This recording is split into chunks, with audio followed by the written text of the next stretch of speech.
make sure that everything's working in the airplane. And I call this my airplane. There's no parts from Ace Hardware, True Value or nothing. These are actual all aircraft parts. So it's an airplane. So we want to make sure that everything, and you'll learn what everything is here as we start going through it. First thing we're going to do is get our bar field tester out of the tool bin. And the first thing we're going to look at here is our tags.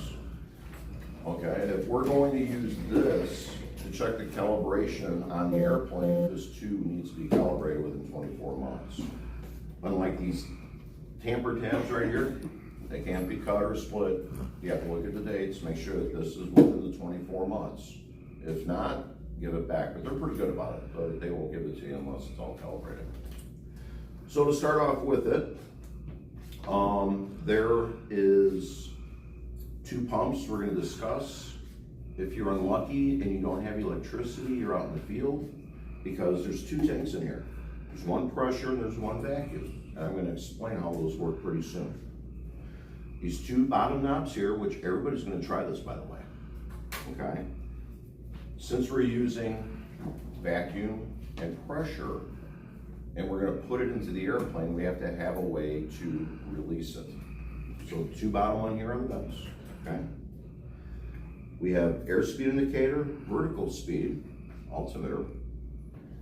These 2, and I'll work with you, so I'm not going to overload your brain here.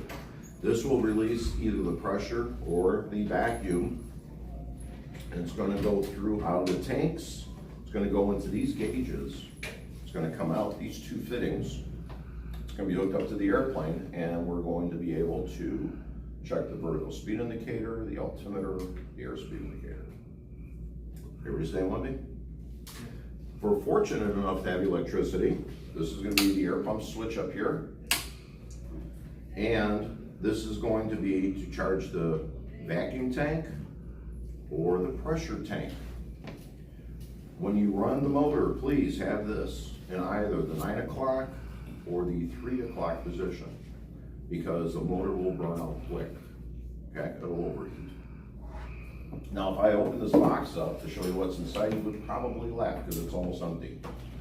The only thing in here is you're going to have an air pump right here, and you're going to have 2 cylinder tanks, 1 pressure and 1 vacuum. This is the corresponding pressures in each. When I said just 1 pump, okay? So this is the pump, right? This is the inlet, that's the outlet. So we're going to tap off here to get pressure. Make sense? Yeah. And we're going to tap off over here because it's going to create a capillary action, trying to get the air out of the pump. So what are we going to get out of it? We're going to get our vacuum. So it's really, really basic stuff in here. So that's a little bit about the bar field. Okay, they call them all bar fields. It's sort of like, it's not a tissue, it's a Kleenex. Same thing. It's a tissue, but Kleenex dominated the market, so that's what bar field did. Coming up to the airplane, these are your pitot tubes on both ends. You're going to have a pitot tube for every airspeed indicator. We have 2 airspeed indicators. We have 2 pitot tubes. On aircraft, as far as jets, things of that nature, you're going to have a set of standby instrumentation in the center in case everything starts going to pieces. That's going to run off its own separate battery supply. The reason you do that, the crew's flying along, you get a really bad burning sensation, smell like wiring, you shut it down, get rid of the source. They may have to dump both left and right electrical buses. You don't know it's burning. You want to get the thing on the ground, but if you can't see out the windshield, you need instruments. That's where the standby instruments come in. And guess what? If you have the 3rd airspeed indicator, how many pitot tubes are you going to have? You're going to have 3, exactly, right? So the pitot tube lives just outside the airplane. This is the front of it. The faster the aircraft goes through the air, more air gets pushed into the front of it. We're going to duplicate this by putting pressure into it. just as if the aircraft is flying forward. Make sense? Okay. As an aircraft climbs, when you increase altitude, density is going to decrease. The air gets thinner. On the side is, try and get this thing back around. It's called the static port. Right here. It's very small. And the ambient air pressure, because in aviation, there's a pressure change every 20 feet. I could put a mask over your eyes, put you on the top of the roof here, and your ears wouldn't pop. If you didn't feel me putting you up there, you wouldn't even know you're up there. This thing is so sensitive, it would show you the 40 feet. That's how sensitive everything is. These static ports, like the pitos, they become very hot. You have a 2-minute limitation on the ground. In the wintertime, you want to make sure the pitot heat's working. So in the winter, turn them on 15 seconds, some are about 10. You'll actually feel the heat, they heat up that quick. That's where that 2-minute limitation comes from. When I was in the Air Force, somebody did not turn them off, and my finger ran across the pitot tube. It physically opened my finger and cauterized it all in one shot. And I know, I looked at it, I was like, yeah, this is gonna hurt. And sure enough, I was trying to touch metal with it all night because it was very uncomfortable. So we went ahead and we checked out the bar field. It was in limits. We're walking around the aircraft. We want to make sure our pitot tubes heat, they're working. Make sure there's no obstruction. That's why you put these. If the aircraft's going to be on the ground for over like a couple days, please put the pitot covers on. This is taking airliners out. Mud bugs, especially in South America, they love to crawl into the pitot tubes and nests. Yep. Now, that aircraft crashed out of South America. I think the pitot covers were off for like 25 days. Any of you watch aircraft disasters? You do? Okay, you might recall this one. So the mud bugs, you do? Yeah, the mud bugs went in there, right? And they nested. When we're flying, we have certain parameters. You know, power goes up, takeoff power is set, 80 knots, and cross-check. We look at our airspeed indicators. Because the next number is V1. Once we go past V1, I don't care if we're on fire. We gotta go. We don't have enough runway to stop. So they hit 80 knots, and instead of saying cross-check, the captain says, hey, my airspeed indicator isn't working. At that point, they should have aborted, and about 250, 300 people would still be alive today. But I'll get more into it on how they all perished because of the bugs inside of this pitot tube. Okay? So like I said, the static ports are also heated, but those get heated through the wow switch. Anybody know what the wow switch is? Weight on wheels. When the main landing gear, the struts extend, it tells the aircraft, hey, I'm flying. Adversely, when the struts compress, the wow switch gets compressed. They're not using plunger switches anymore, they're using proximity switches. The switches don't move. It looks like a little hockey puck, goes in front of a fierce metal called a target, and so there's no maintenance on the switches. Plus you can go into the test box and you can see if there's an issue with the proximity switch, the distance between the proximity switch, the target, and everything else. So really, it's a great system. That silver static port that was on the other side is going to sit right in the center of this. Now this right here is a no damage zone, not even a paint chip, okay? You'll take a straight edge and you'll put it right across the skin.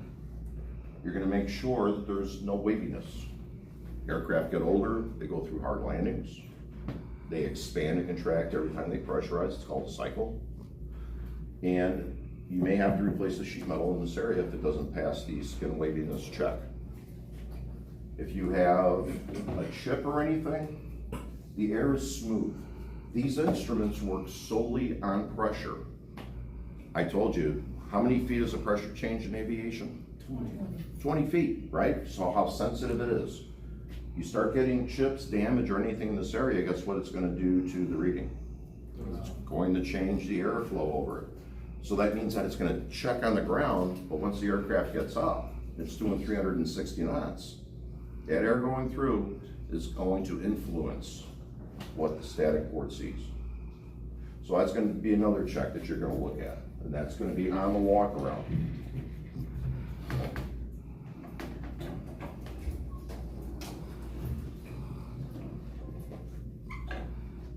Now, we're going to have to obtain some information, and like I said, these are pressure instruments, okay?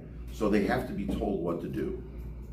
If you watch the weather, the news at night, you'll hear them say, hey, we have high pressure dominating the area, we're gonna have clear skies tomorrow.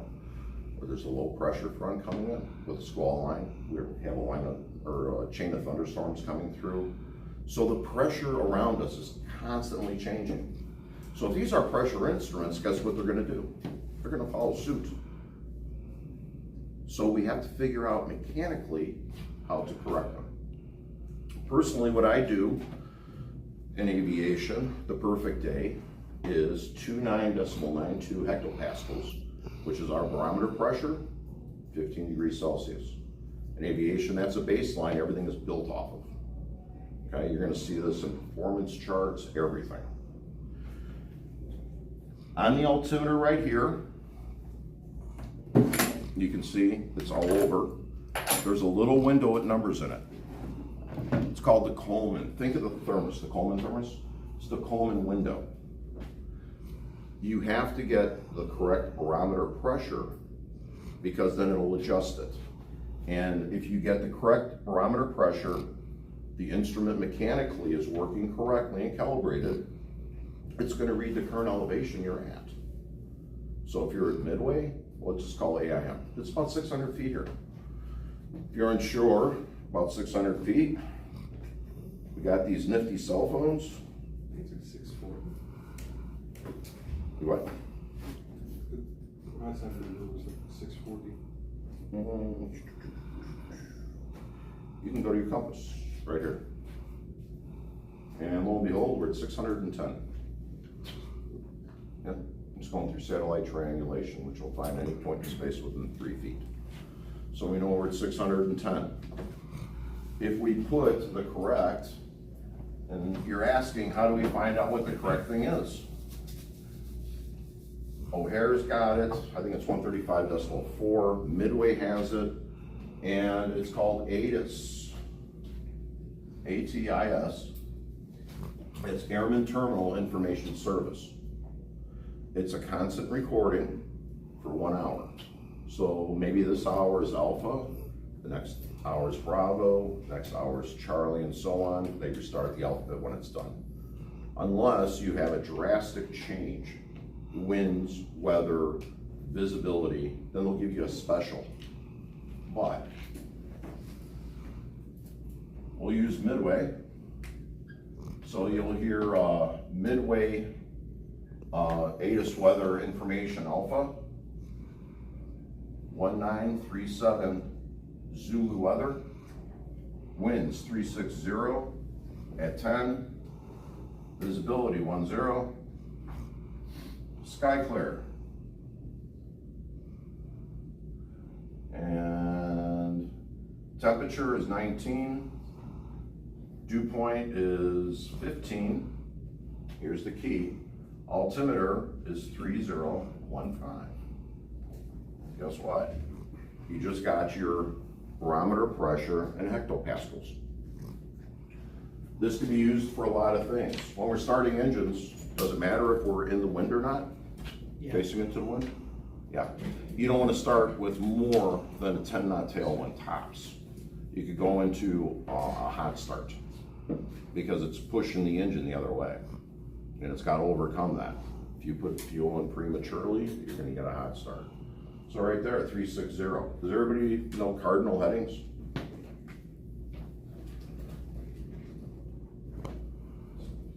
So north would be 360, right? South, 180. East, 90. there you go, 090, one's west. 270. You got it. So 360 at 10, everything is in knots. So the wind's coming directly out of the north at 10 knots. You go out to the run-up pad or something, you change an engine, you're gonna have to do a rig and trim.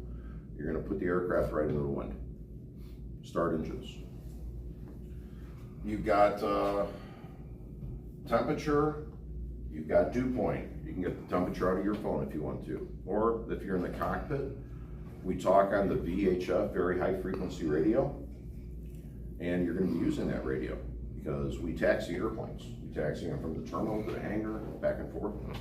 So you're gonna have to learn how to talk on a radio, and you'll be talking to the tower. If you gotta cross a runway, you're gonna be talking to ground. Or vice versa, taxiing ground, sorry. Crossing a runway is gonna be tower. So there's a lot of great information you can get out of that. You'll memorize the frequency, you're not going to multiple airports. And if you do, you can always just ask. And if you want to listen to it, you can get it on your phone as well.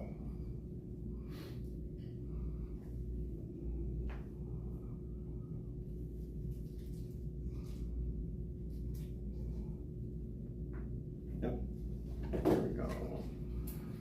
If you want to listen to it, here is the number. Is that like a station number? No, phone number. It's a phone number. Mm-hmm. Yeah, you can get it on your phone. I've had to do it sometimes. Maybe I'm in a dead spot, and for some reason the VHF radios aren't picking up good because they're behind hangars.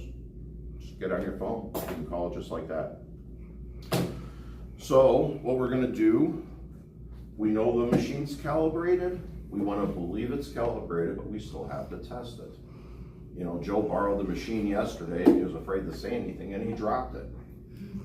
And he gave it back, and everybody's like, oh, well, it's calibrated. You get your torque wrench calibrated through quality assurance at the airlines, they're gonna yellow tag it. It's good for 12 months.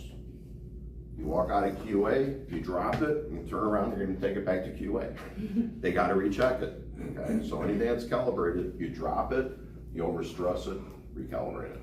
The FAA could very well walk by your toolbox, pick up that torque wrench, and if it's out of date, it's an illegal tool. So,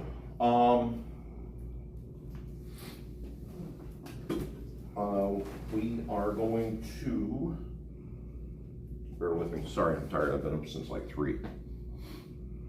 So, as I said, as you increase altitude, we're gonna decrease density. So we're not gonna take this up to 30,000 feet, right?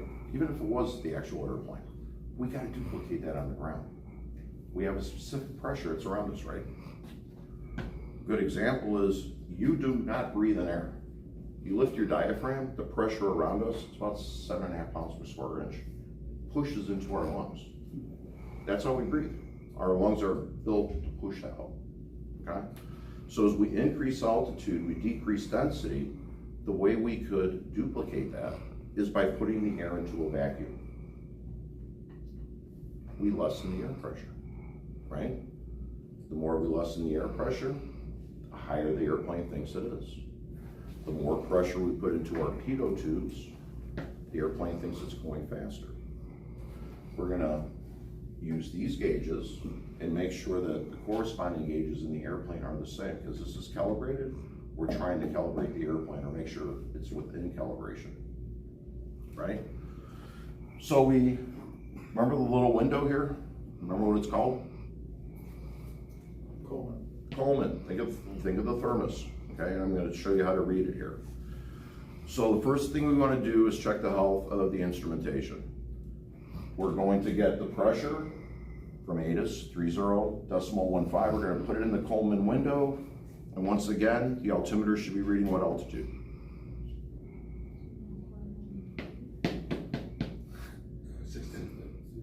Yeah, current elevation we're at, airport elevation. Within 75 feet, okay? If it's out of 75 feet, everything stops right there. Can we calibrate any of these instruments? Let's just say there's a broken glass. Can we replace the glass? No. You are absolutely correct. It's got to get sent out to a repair station that's certified to do the repair for that type, if it's appendix or whatever, and then they have to be certified for that exact type of instrument because they have to have a know-how. My DME told me when I did receive my A&P license, we all earn it, is FAR 6581, which basically states you can't do a job unless previously shown by an experienced qualified person. So when he gave me my paper license, he says, you pay attention to that and follow it. He says, you'll keep that license until the day you retire. Okay? So the repair station has to be current and qualified on this too. So the FAA comes in, they take the widget that just came in from the customer, and they take it all the way through the process. They calibrate it, they check it, and they give it a serviceable tag, which is called an 8130. Now the instrument can be used. So we check within 75 feet of actual elevation. We're gonna check these. We're gonna do it on our bar field tester, right here, the Coleman window. This knob, lower left-hand corner, is how we turn the Coleman window. Now, we could do 1, 2, 3, 4 at a time. So you get the 3015, right, in hectopascals, actual pressure. The way to do this window is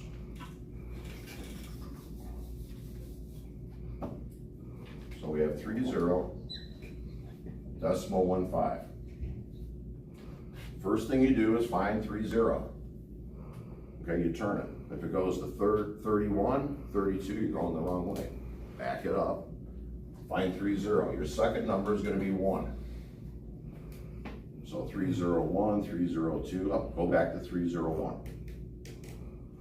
The last number here is in hash marks. You'll see it when you come up here because I want everybody to try it, okay? So your hash marks are going to be 2s. So you're going to have 2, 4, 6, 8. It's middle. You got it. That's exactly what, has anybody, well, you would have done an altimeter. Yep. So if it was 3018, right, you would turn this until you got to the bottom hash mark. Because if you want one more hash mark, you would turn into what? 10. Yeah, 3110, right? So 2 on this machine, 1 on each bar field. Everybody's gonna try it. Get up here, dial in 3015. Not all at once. See, because if we're gonna do this, we can't read, it's called MSL and AGL. This is what you want to say. The difference will save your life. No, I'm just kidding. We have MSL, which is mean sea level. Mean sea level. Mean sea level. Mean. Okay, so if you're in Florida and you're basically standing on the beach and your feet are on the water, you're pretty much at 0, right? Right. So that would be 0, MSL. As you go north, up here to AIM, you get rising terrain. So here at AIM, it's 610 feet. 10 feet, MSL, right? Because it's above sea level, we're higher due to rising terrain. AGL is just that. AGL is above ground level. So if an aircraft was going over AIM at 2,000 feet, what do you think? You minus it. What do you think the altimeter? Yep. You just add it? No, actually you would subtract it. Yeah, because the ground, the terra firma, is at It's already 610 feet, correct? The altimeter is reading 2,000 feet. But if you subtract 610 from 2,000, that's gonna give us what, 1390? Yeah. So we are 1,390 feet above ground level if the aircraft was flying at 2,000 feet over AIM. I don't understand the 610 part though. So you said if That's it's how far above sea level. Thank you, and this is what I'm looking for. If you don't understand it and you don't ask me, it's missed opportunity. Okay, so ask away. Your MSL is associated with sea level, mean sea level. Okay, how high is the terrain you're currently standing on above sea level? Like I said, if your feet are in the water in Florida, you're probably goose egg, 0. Okay. But as we slowly march further north and the terrain rises. Okay. Good example, you get into Denver, I think it's 6,500 feet, Gotcha. Okay. mean sea level. So then AGL is how much you're above. Okay, how much you're above mean sea level. Because you don't want to get caught in the rocks or anything. I'm just telling you what the two here, what the two altitudes mean. Okay, so you kind of get an idea. All right, so now we got to read the altimeter. Let's use this. So the largest hand here, largest hand, the longest one is going to be 100 feet, increments of 100 feet. The little stubby one that's kind of wider, that's going to do thousands of feet. And the real skinny one with the indexer on top, that's 10,000 feet. When we start winding these up, you're gonna see everything moving, and you can call it the altitudes, okay? So the real thin one is good for 10,000 feet. Example, if that real thin one with the indexer is on the 2, what would we be at? 20,000. 20,000 feet, correct. The little stubby one is on the 4, 4,000. plus 20. 20,000. Oh. So we would be at 24,000. The big hand is on the 6, would be 24,600 feet. Kind of make sense? That makes sense. Okay, okay. Yeah. So like I said, these are pressure instruments. You have to correct it because they only know the pressure. And being that the pressure is changing around us all the time, we have to mechanically correct them. And then we're checking to see if they are reading within 75 feet of elevation that we're standing on, mean sea level. Okay? We have another right here. It's the vertical speed. You can tell me about that one. Are you going up or down? Yeah, how fast you're going up or down. If you read the instrument, it says thousands of feet. So if you're at 0.5, that's what? 500. If you're at the 1, 1,000, 1.5, 1,500, it's saying how fast the aircraft is climbing or descending. Per minute, right? Per minute, very good. And that's on the face of the gauge too. So, has everybody seen an accordion instrument? That's what's in this thing. Okay, you're gonna either have a bellows or a diaphragm.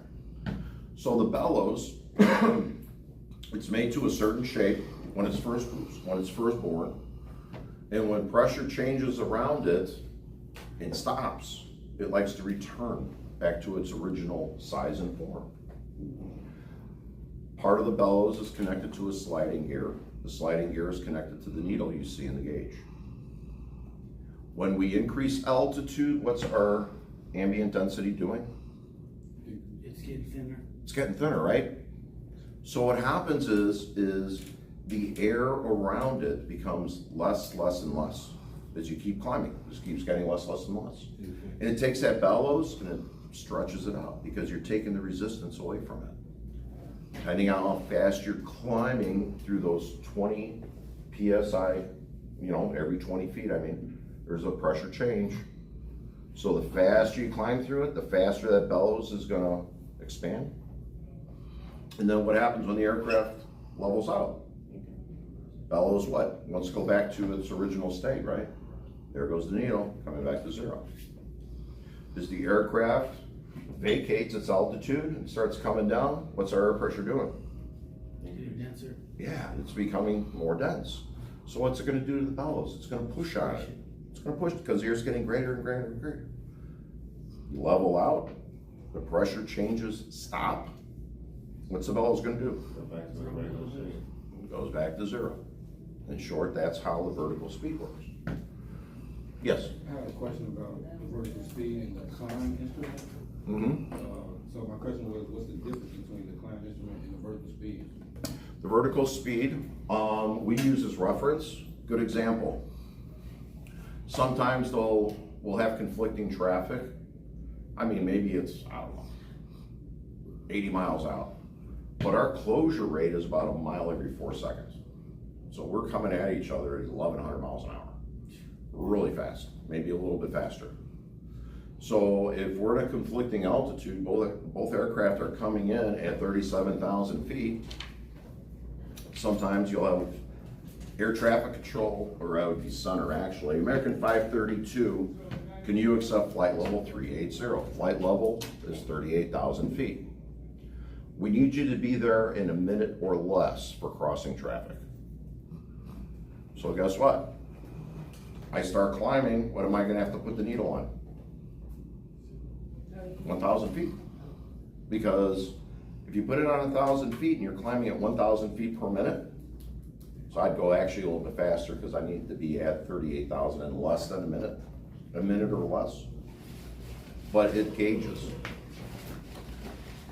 When we're descending, everything is predicated on ground speed, right?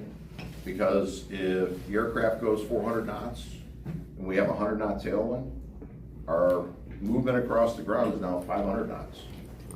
We're going into a 100-knot headwind at 400 knots. Our ground speed is now 300 knots. So it's all predicated, right? Because Boston and Chicago never changes position. It's always the same amount. It's how fast we go across it. So when we're at 38,000 feet and they say descend, maintain flight level 300. So they want us to leave 38,000 and get down to 30. And they'll maybe say 30 miles this side of whatever navigational aid.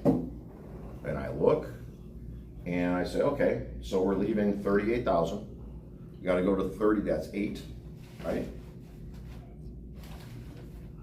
So we can gauge it by using the vertical speed because it'll be 6 times our ground speed. So if I'm at 600 knots across the ground, 6.4 is 24. We have to do it in 30 miles. You can gauge it with the vertical speed for crossings. But this is what we use it all for. We're gonna get into it also a little bit later because there's a thing called TCAS, Traffic Collision Avoidance System. And that's gonna be working through the transponder here. But that has to get checked too. So we have the altimeter, we discussed the vertical speed. The airspeed is like the speedometer on your car.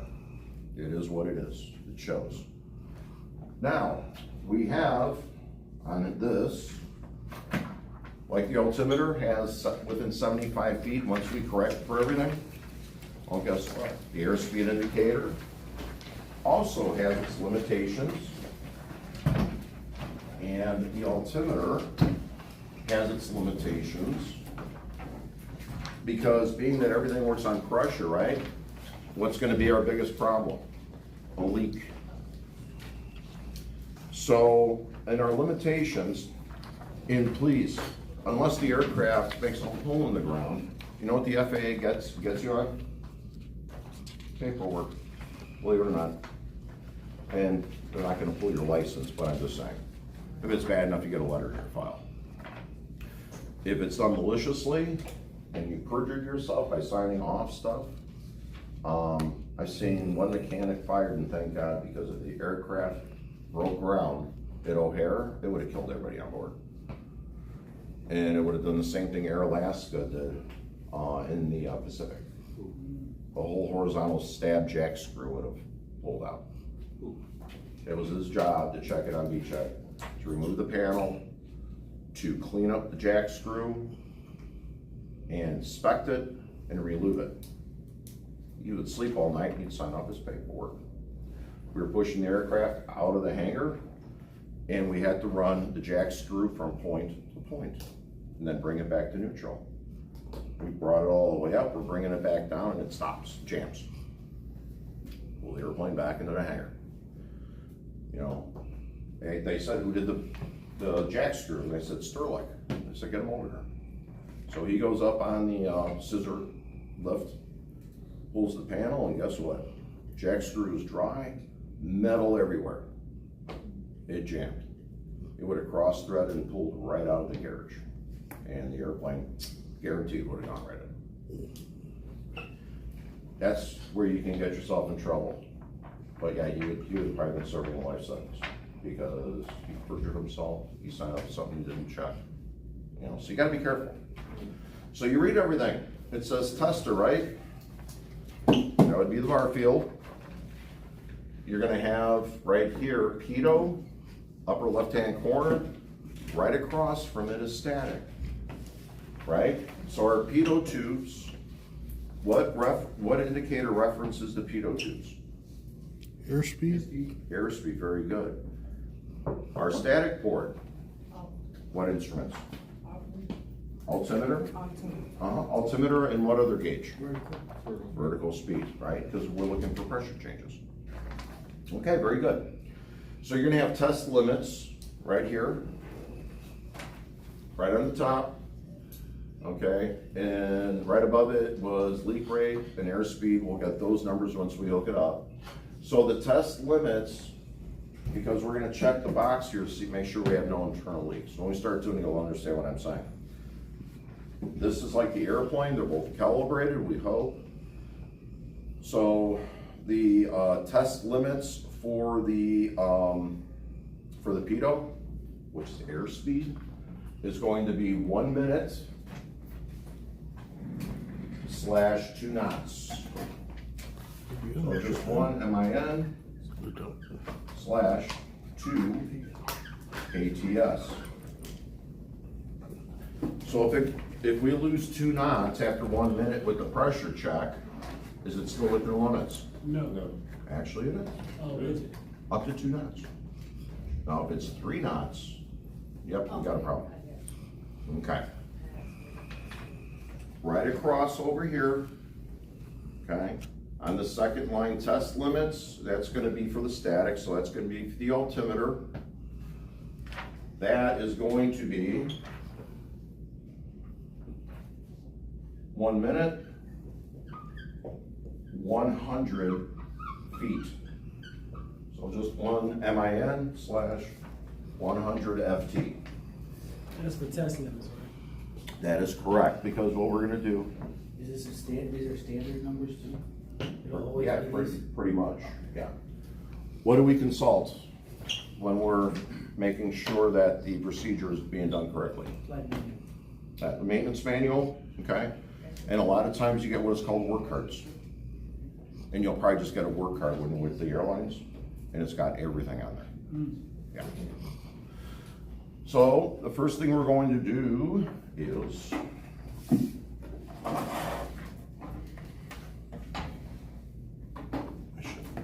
should have made this longer. Can you read that other report? I'm sorry, say again? There's a report right here on the table. Oh, yeah, that's, when I built this thing, I put an extension cord on it, yeah. You got it. Because I got tired of running extension cords everywhere. You built that? Uh-huh, yeah. Started in my garage. My garage saw 2 millimeter lights. Are the work cards, are those considered, can you reference those? The work card's gonna tell you everything you need to know. It's going to have where you can initial.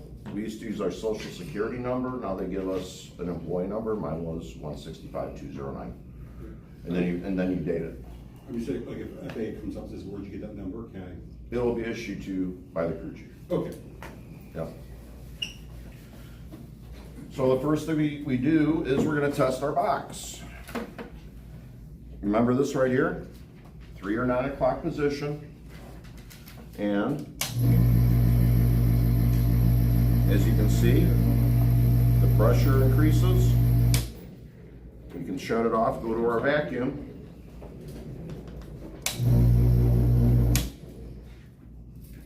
And somebody has been messing with the box.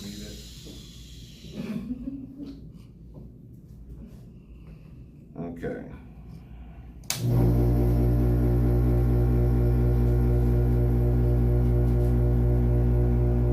And the vacuum, because that's going to take us up to altitude, right? We're going to decrease the density through a vacuum.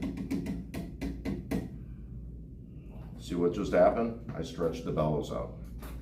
As A&P mechanics, there's a little set screw, okay, right here.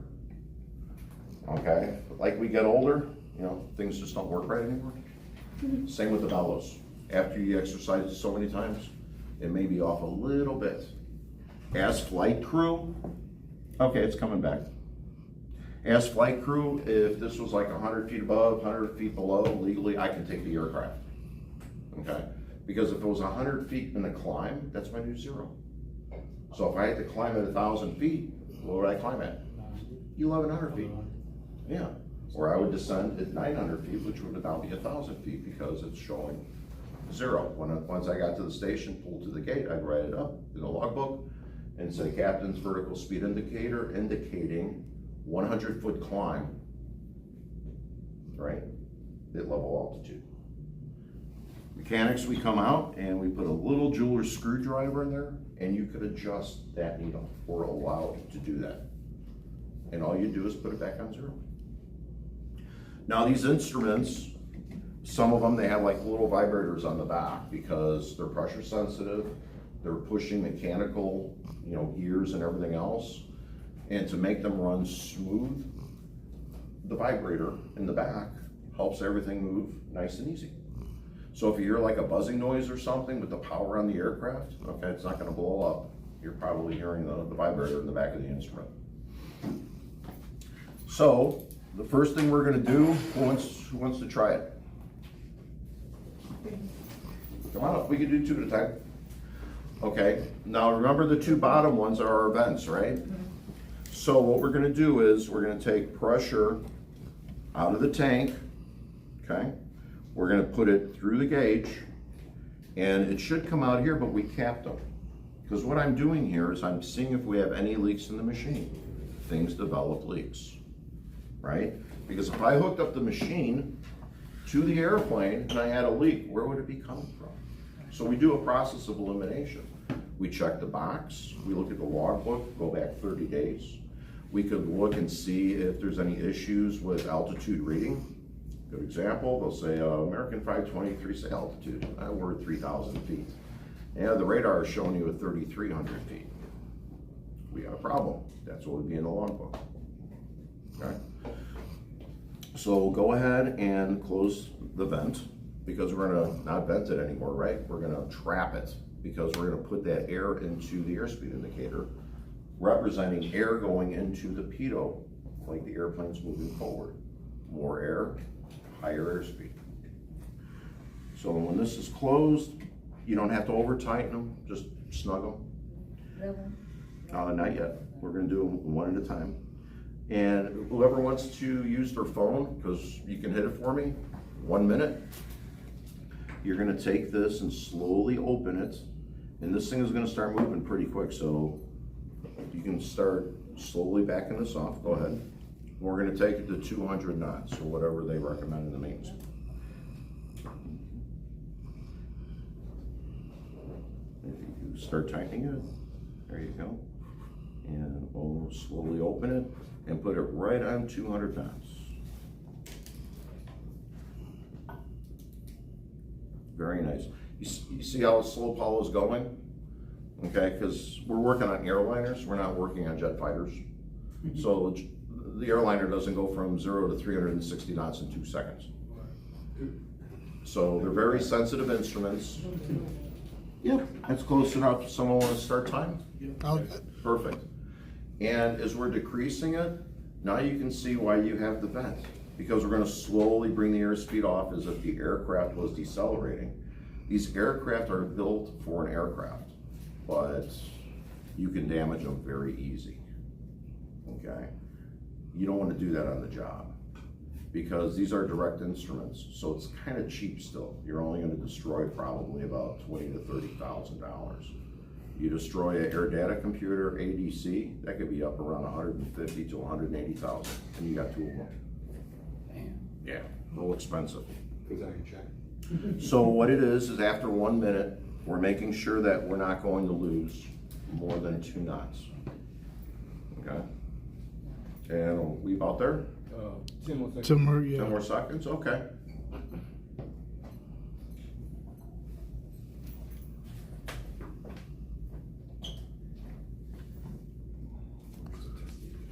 Done.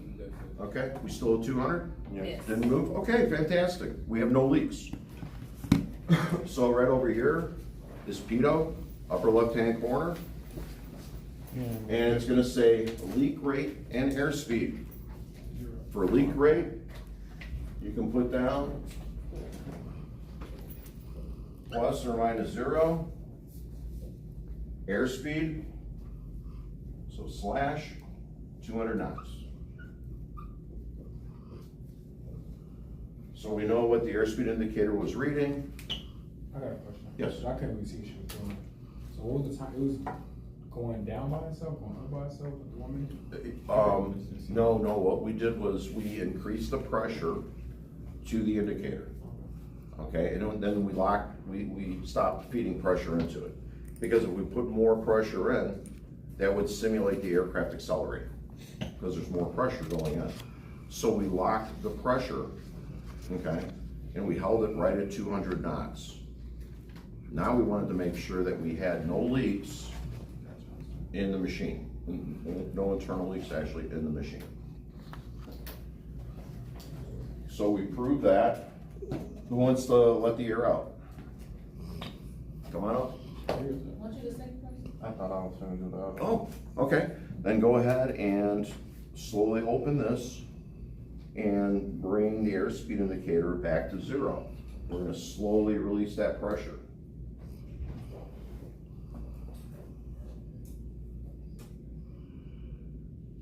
There you go, just right about that speed. That's about what an aircraft will decelerate.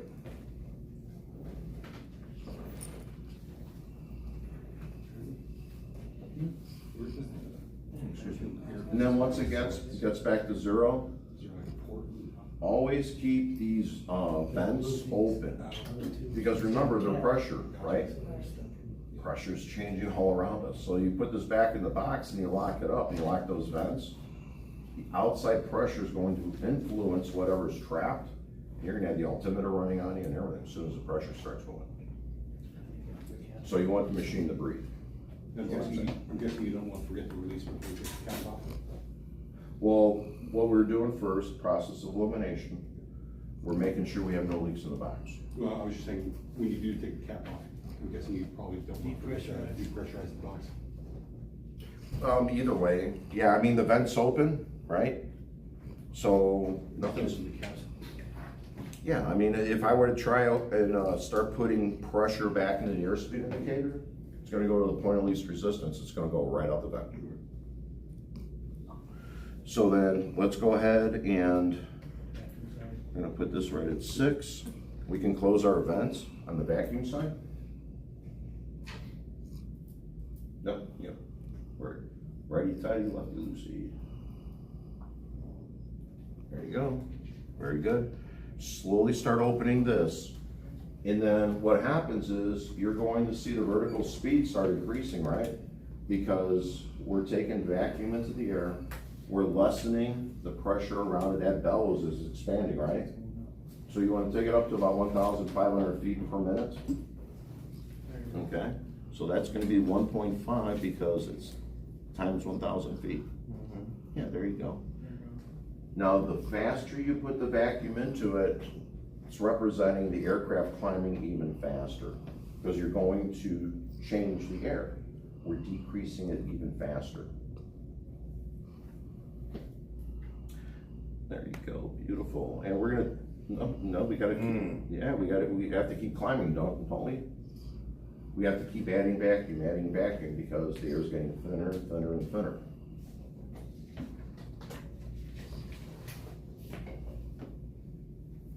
You said once you using a vacuum, you gotta look at your vertical speed. Mm-hmm. Yep, everybody's gonna see it on the machine. Okay, so we can stop it right here. See how that moves a little bit? It's just like if the vibrator's on the back of the altimeter. There it goes. So it's nice and relaxed. Now, if you see the vertical speed is starting to come back to zero, right? Yes. Yeah, because the expanded bellows is relaxing, because the pressure around it has stopped changing. So it's trying to get back to the same shape it was when it was made.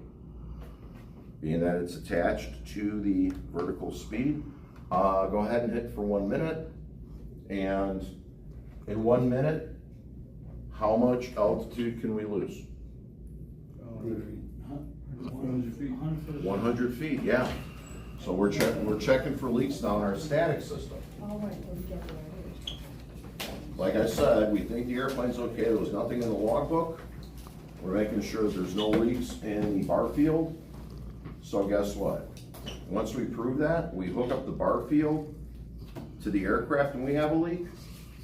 It's either gonna be a leak in the hose, leak in the connection here or here.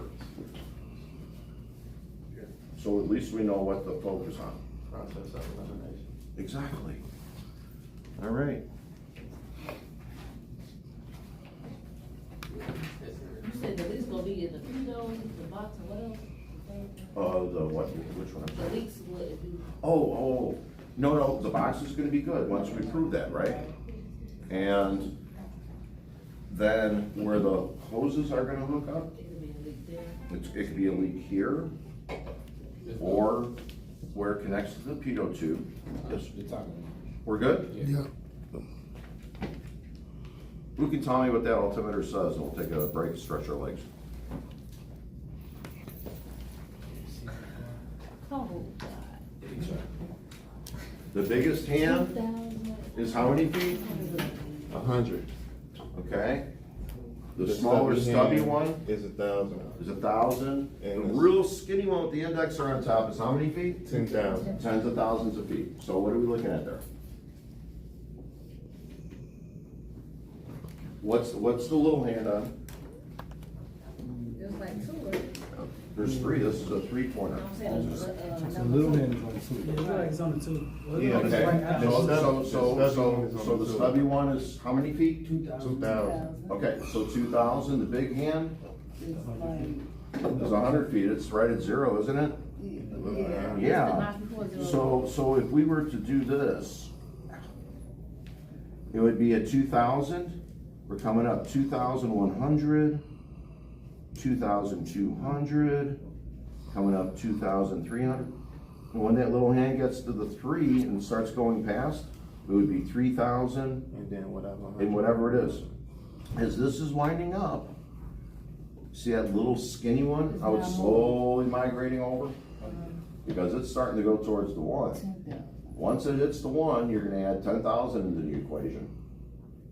The stubby is gonna be thousands of feet, and the larger one is gonna be hundreds of feet. So right now, we just passed the 3, right? So we're 3,300, coming up 3,400. Does that make sense? Okay. Now I'll show you pictures of what the glass cockpits look like, which are pretty much in every single jet now these days. It's cathode ray tubes or LCD screens. And they actually use tapes, it's called. It's better for me to show you than try to explain it. So pictures say 1,000 words, right?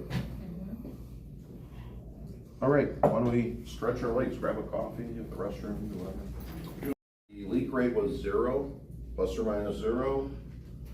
And the altimeter, we had set it, what was it? 2,000 feet, I believe? Yeah. So just 2,000 FT.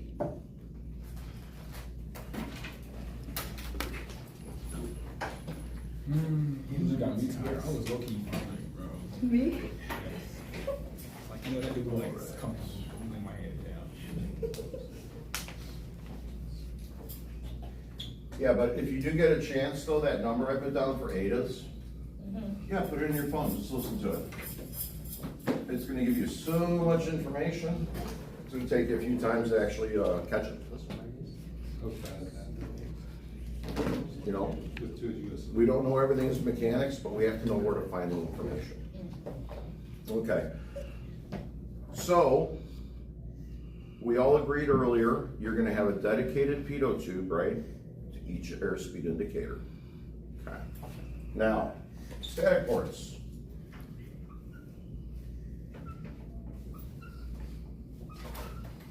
We're gonna have, for two altimeters, we're gonna have 2 per side. If we have the standby, which I took pictures, I'll show you what the standby looks like, we would have 2 more. So we would have 6 total. Okay? Reason being,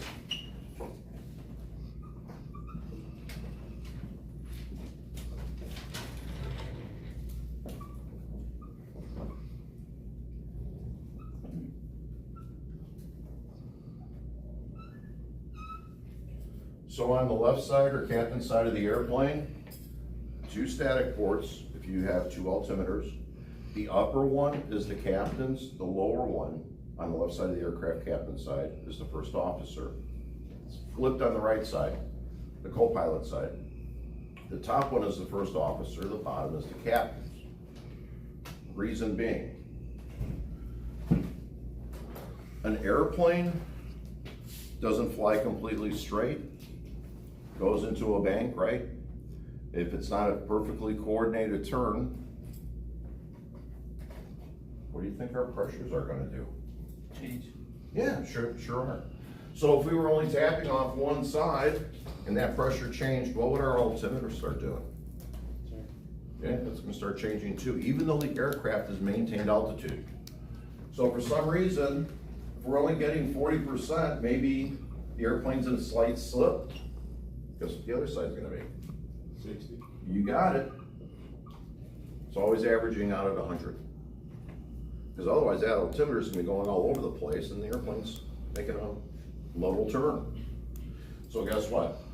If we're going to check this side, we're gonna put a piece of tape over these 2 static ports. Because otherwise our vacuum's gonna go through the airplane and right out the other static port. That make sense? When you use tape, please attach a streamer or something to it. Use red tape. Why? So that no one messes with it while you on the other So side? the big. So do Yeah. Make sure. Yeah, we have shift changes, don't we? It's Mhm. good to take it off. And the other mechanics take over. Where are we at? The altimeter checked out right, you just got the airspeed indicator. Okay, Tom, see you tomorrow. Somebody used clear Mylar tape. This has happened to the airliners. Again, killed everybody on board. Yeah. Hang something from it, make it look obviously. It's bad enough when maintenance misses it. They were washing the airplane, and in fear of getting water into the static ports and contaminating the system, they put tape over it. It was nighttime. They couldn't see the tape. These are all computerized airplanes. The air data computers, I'll show you in the back of this. The pitot tube is hooked up directly to the airspeed indicator. The static port is hooked up directly to the pitot tube and the vertical speed. Okay? On the more advanced airplanes, the pitot pressure, the static pressure, goes into a computer box called an ADC, air data computer. From the air data computer, there's electrical connectors that go to the gauges. Because on these bigger airliners, there's a lot of magic that's happening. It's not just looking at the airspeed indicator, it's tied into the stall system. It's tied into the yaw damp system. The next time you're on an airliner, ask the flight attendant if you could go all the way back. And put your back up against the wall, and you're gonna feel the airplane doing this. Because an airplane doesn't fly straight. The airplane flies doing figure eights, believe it or not. Because what happens is, nothing in life is perfect, right? All of a sudden, this wing right here gets a little bit more lift. This is the descending wing, it's got a lower, right? And then what happens is, it trades places. And in the meantime, the rudder and back is flying the whole time. It's called your yaw dam system. Most airliners are 3,000 PSI, hydraulic pressure. Aircraft's flying at 360 knots, and if you didn't have an artificial fuel system, which is the airspeed indicator side, which the ADC or data computer sends out, you can take your yoke and go like this, and you will rip off all your flight controls. The faster the airplane goes, the more resistance. Okay, they try to make these things pilot proof, right? You know, the old saying, they put a pilot in one seat, a dog in the other. The pilot's there to feed the dog's there to bite the pilot in case he touches anything. That's the way it works. So there's a lot of magic going on in these airplanes through the air data computer. Okay, so that's the reason why now you're gonna have all digital operating gauges. You're gonna have cathode ray tubes, which I'm gonna show you, or LCDs, very expensive. These things are about 250,000 a piece. You get a rebuild for about 80, 90,000. You know, it's not gas that makes them fly, it's money. So on the back of the pitot tube, the other side, we're going to close off as well. Okay, and behind the pitot tube right here, everybody on this side here, if you want, you can come up if you want. There's a little hole in the back. That's a moisture drain. Yep, gotta put your finger down, right there. Oh, right there. Uh-huh. If you don't take those off, you're gonna push the pressure right out. So those have to be taped off. It's called a what drain? Moisture drain. Uh-huh. Yeah, you know when it's raining and stuff? Yeah. Because what's our limitation on the pitot tubes when you're going out? On the ground. How long can you have the pitot tubes up for? 15 minutes? Two. 2. If you put the aircraft in the air and there's power on, you're gonna have to start pulling some circuit breakers because your static port's gonna start heating up, 2-minute limitation. Your AOA has 2 heaters in it, your angle of attack. The fin that hangs on the outside, okay? And there's also a little heater in the module itself. Very expensive. You can burn these things up very easily. So when it's taxing out, it's raining or whatever, because as soon as you put the pitot tube on the ground, ready for takeoff, 2-minute limitation, this thing is going to be so hot you can't touch it after about 30 seconds. If there's any moisture, it's just gonna vaporize. The aircraft starts moving forward, it creates a low pressure side in here. If there's any residual moisture, it's gonna kick right out the drain hole. Right? Okay, cool. So, Yes, sir. that's what you meant yesterday when you were saying you turn it on for a couple seconds, cut it off, check it, make sure, okay. Yeah, use the back of your hand. Like I said, 10 seconds in the summer, 15 seconds in the winter. They heat up that quick, they get that hot. Even though it's 0 outside, you could feel the difference between cold metal and something that's warmer. You know it's working, okay? More advanced aircraft, let's just say the pitot tube is pulling 20 amps. There's two heating elements in here. Okay, so you got 2 pitot tubes, you're gonna have what? 40 amp draw, right? In the event that it has 20 amps, computers are smart enough, I'm only putting out half of the amperage, one of these 2 pitot tubes are dead. You'll see it come up on the screen, I'll show that to you too. On the ECAS, emergency crew alert system, it'll say left pitot tube cold, or left pitot tube heating element not. You know, they abbreviate everything, you can only fit so much onto a screen. So, we're good to go there. Now, everybody knows what a bicycle handle grip looks like, okay? I've got to get that for this machine. The handle grip's about 1,100 bucks. It's gonna hook up to the line. It's gonna slip over the pitot tube, and you would take this grip and you tighten it. And it's gonna tighten up around the pitot tube because we don't want any leaks. Okay? We have tape on the back of the drain hole. That will be our pitot tube. Static port. This is an actual for the tester. See the center right here? Make sure it's free of debris. Okay? You can see the diameter circumferences, and it's transparent. You can see through it. Take your time. I always get down on one knee and get perfectly on it. Push about 30 pounds of pressure. I'll hold the machine. The airplane won't move. And as you're pushing, keep pressure and lock this down on the static port. Then we're going to hook this side up. If it's on the static port, we're gonna hook it up to the pressure or vacuum side. Vacuum. Very good, yeah. So who wants to put on the, I'll do it. you got it. Quick question. Yes, sir. You said use tape. What type of tape? Because wouldn't masking tape? I mean, does tape need the residue for the duct tape? Would jeopardize the pitot tube or the? Actually, you would go to parts or stores and they'll have tape there. Yeah, they'll give you all that. Specifically for aircraft. Uh-huh. Well, it's not per aircraft, but it's not gonna leave the residual adhesive, if you will. So you can get right on it. I'm gonna hold the machine because you're gonna have to push about 25, 30 pounds. And you want that perfectly centered. If not, you're gonna leak. You can push harder if you want. Like I said, a 300,000 pound airplane's not gonna move. I might move it. Let me know, I'll give you my number, call me. Okay. Mile center.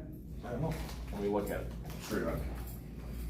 But yeah, I mean, this stuff is so perfect. Yeah, perfect, nice job. All right, who wants to hook up? I'll do that too. Okay, if you want to. And, Suction, vacuum. okay.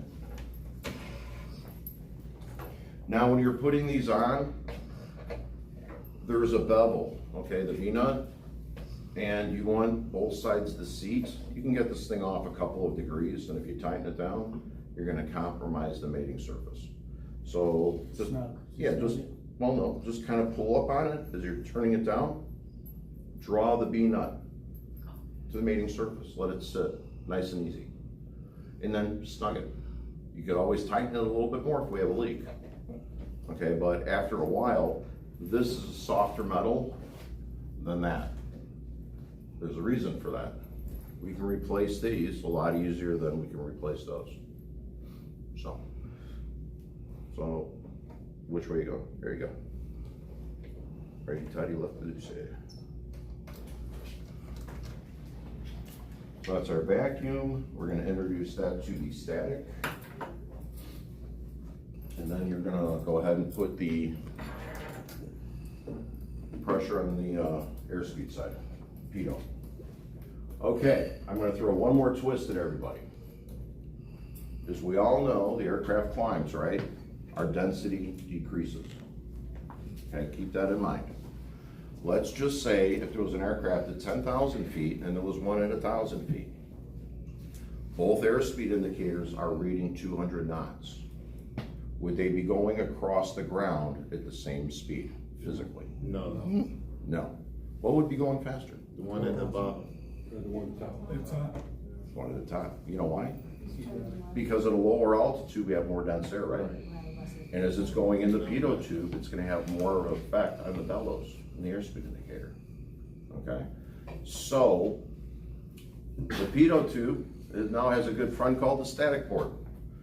The pitot tube's gonna knock on its door and say, hey, how high are we? What's our air density? It will adjust for that. The way it adjusts, here's your airspeed indicator, okay? The pressure from the pitot tube is gonna go on this side. It's gonna go inside the bellows. Follow me? The other side is gonna sample the static port. That's gonna be the pressure outside the bellows. And it's going to adjust accordingly for external resistance. You put the two together, it goes from indicated airspeed to calibrated airspeed. Okay? So, with that said, that's the only time the pitot tube talks to the static port. When the aircraft is flying through moist conditions, light rain, snow, what have you, right about +3 degrees Celsius, you start making ice. That's the reason these things are so hot. Okay, Air France, they learned the hard way. The pitot tubes weren't getting hot enough, and the captain was at rest. They had a standby captain in there. Everything was going fine until the pitot tubes froze over. If you were to simulate and put your finger over the pitot tube and it ices up, same thing, right? Would the airspeed change? Yeah. Really? Okay, why? Because you trap all that pressure in there, so now it's just showing a static, like a static pressure instead of like a. Airspeed indicator will be stuck at exactly where it froze. If you accelerate or decelerate, will it change? No, If you climb or descend, will it change? no. Oh yeah, that's what killed him. Keep in mind, the static port is controlling the air outside the bellows. As you climb, you increase altitude, what does ambient density do? Changes. It changes the pressure around the bellows, even though the pressure trapped remains the same. As the atmospheric pressure changes, it allows the bellows to grow. As you climb, it's going to record that faster speed. Mm-hmm. And then they're going to pull back in and they're going to probably stop. He's got it. Air France was at 38,000 feet, and all they had to do was add power, put the nose down. They chose to keep it in a stall position all the way down until they pancaked in probably at about, I don't know, 40, 50 Gs. Shit. Yeah, killed everybody on board. Damn. Yep. By the time the captain got back into the cockpit, because they had the voice data recorder, he was trying to take in what's going on, and the co-pilot was pulling back on the stick. The other captain's pushing forward on the stick, and one is canceling the other one out. And the captain's like, we're stalling, but they're too low to the ground to get the nose down, pick up their speed, and fly out of it. So, yep. So, that's why the heat is important, but that's what'll happen, okay? It's like a straw. Put it into a Coke, you cup it, you pull it out, okay? It stays trapped. The only thing that'll change the pressure on the inside is if you change the atmospheric pressure around the outside. Okay, it's physics. Am I pushing this coffee cup? No. I'm lessening the resistance in front of it, causing it to move forward. Like I was talking to Paula earlier, whatever it was, 4:30. Everybody know how Bernoulli's theory works? No. No? Okay, let me show you real quick. You can erase all that, Ken. Okay. All that to the top right. Yeah. Or whatever. Yeah, this is fine. Everybody gets the gist of this.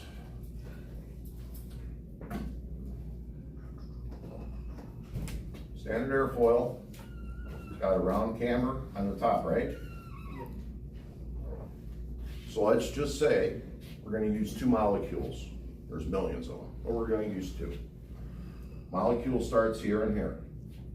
Believe it or not, due to physics, both molecules will meet each other here and there at the same time. What surface is longer?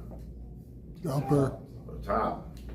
So the pressure here remains the same, while the pressure up here decreases. Boom. When an aircraft starts slowing down, starts configuring for landing or takeoff, right? What do you see in the front here? See the leading edge come down, right?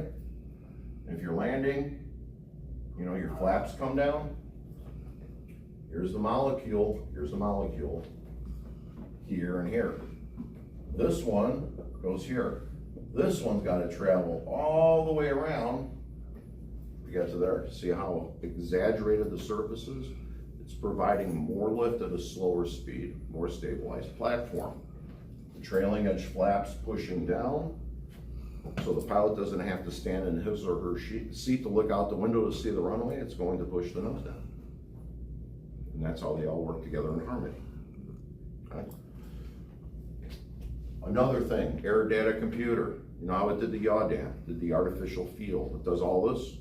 It's also hooked into your stall system. When the aircraft, it looks at the AOA, angle of attack, all wings will stall at approximately 18 to 19 degrees.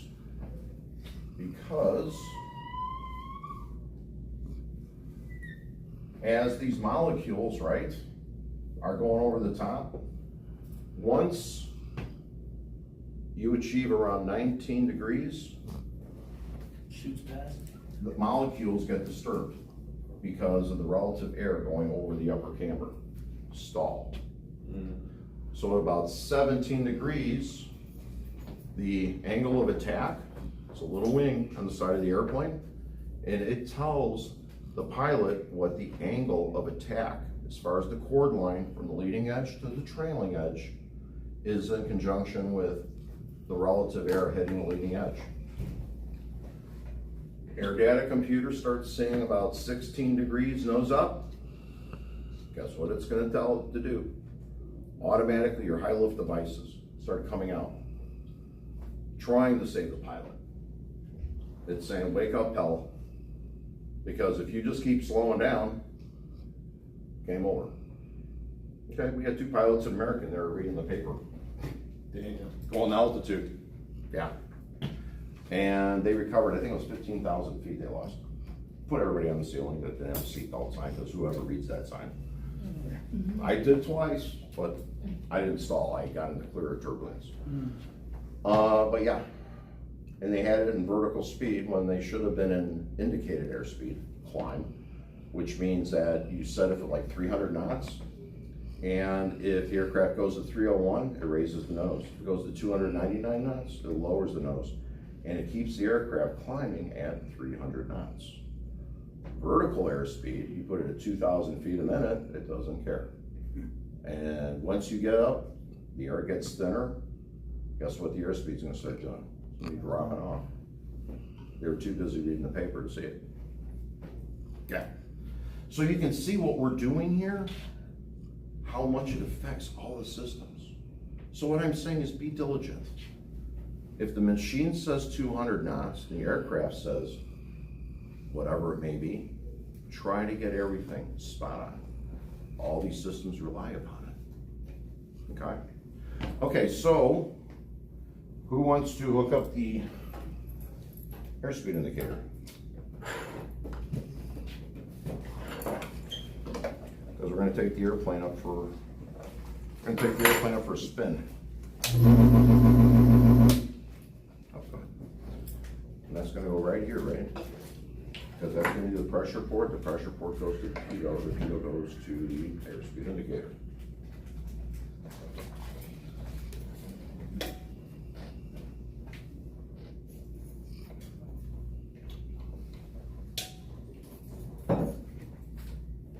Once again, we're doing all this, right?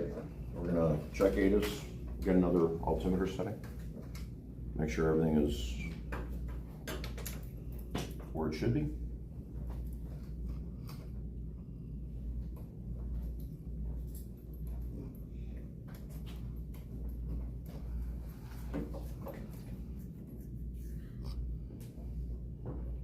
Okay, all set. Let's take this real quick. And just, doesn't have to be real tight. All right, who wants to run the airplane to altitude? Come on.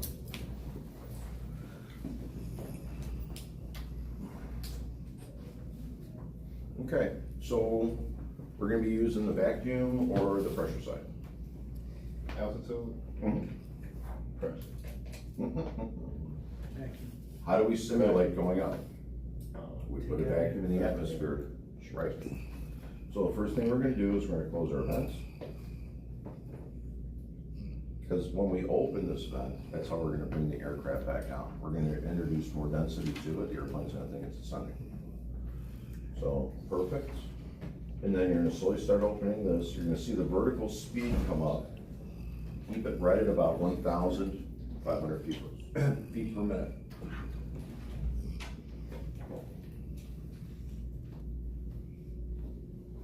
See, it doesn't take much. And these tanks in here are little bitty tanks. You'll barely see the pressure change. That's how sensitive these instruments are.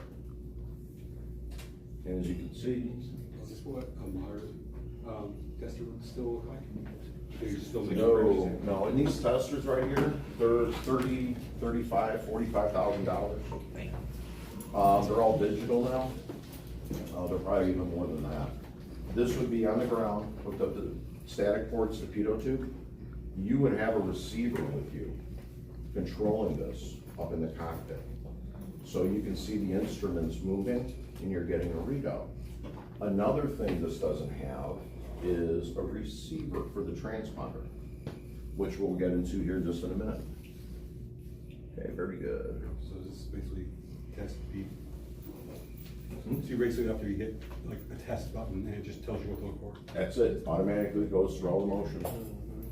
And it'll tell you if it's a pass or fail.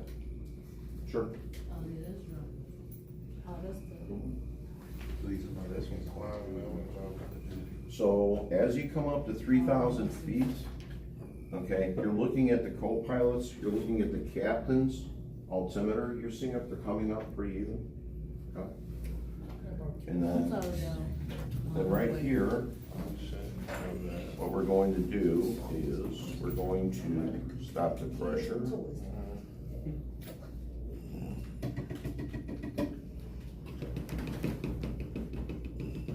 You see what I was saying about the vibrator?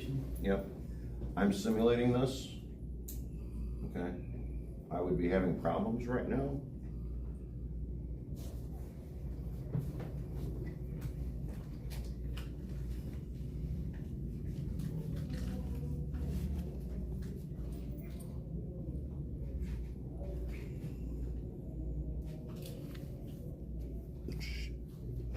The bottom line is you want all these to measure up. We're going up right now? Yep.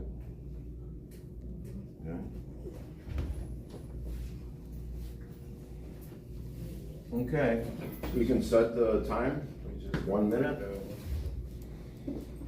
And we're allowed to lose how much altitude in 1 minute? 100 feet? 100 feet. So now we're testing the airplane, we tested the box, we're making sure our connections are secure.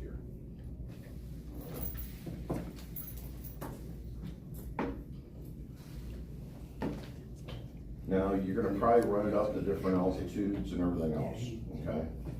The transponder, which is this little box down at the bottom here, it's got off, standby, on, alt, ALT. Off is off. Standby, it's on, but it's not sending out the signal. You put it to on, it sends out a signal, but it doesn't report the altitude. You put it on to ALT altitude, it reports position and altitude. The transponders, they're mode C, mode S. Every aircraft is required to have one. Mode C is the plain old Jeep transponder, but it still generates a signal. And it tells. That's a minute. It ain't close. Perfect. All right. So, it's gonna be the lower right-hand corner one, right, because it's static. I did it in reverse, just to kind of catch you off so it's not an even flow. So always read it, okay? And the test limits is, what was it? 1 minute, 100 feet. Okay, yep, throw that in there.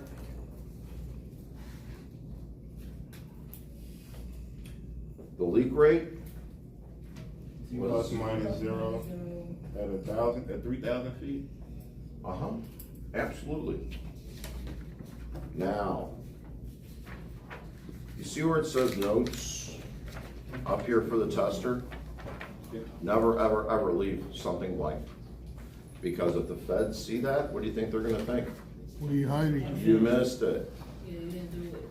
You missed it. So you put NA? Yeah, exactly, not applicable. So on the two top ones under notes, you can put in NA. Did the machine here pass both tests? Yeah. Yeah. Circle the yes. Were we testing the Mitsubishi MU2? Yes, it's an MU2. I think I've got about 3 hours in the airplane. The thing was a widowmaker. You get it too slow and it just falls out of the air. I think half of all that were manufactured have crashed. Yeah, not a good score record. All right. So you basically like a airplane's dashboard and just put it in a box. Good, I'm good at what? So you put an airplane's dashboard, you just put it in a box.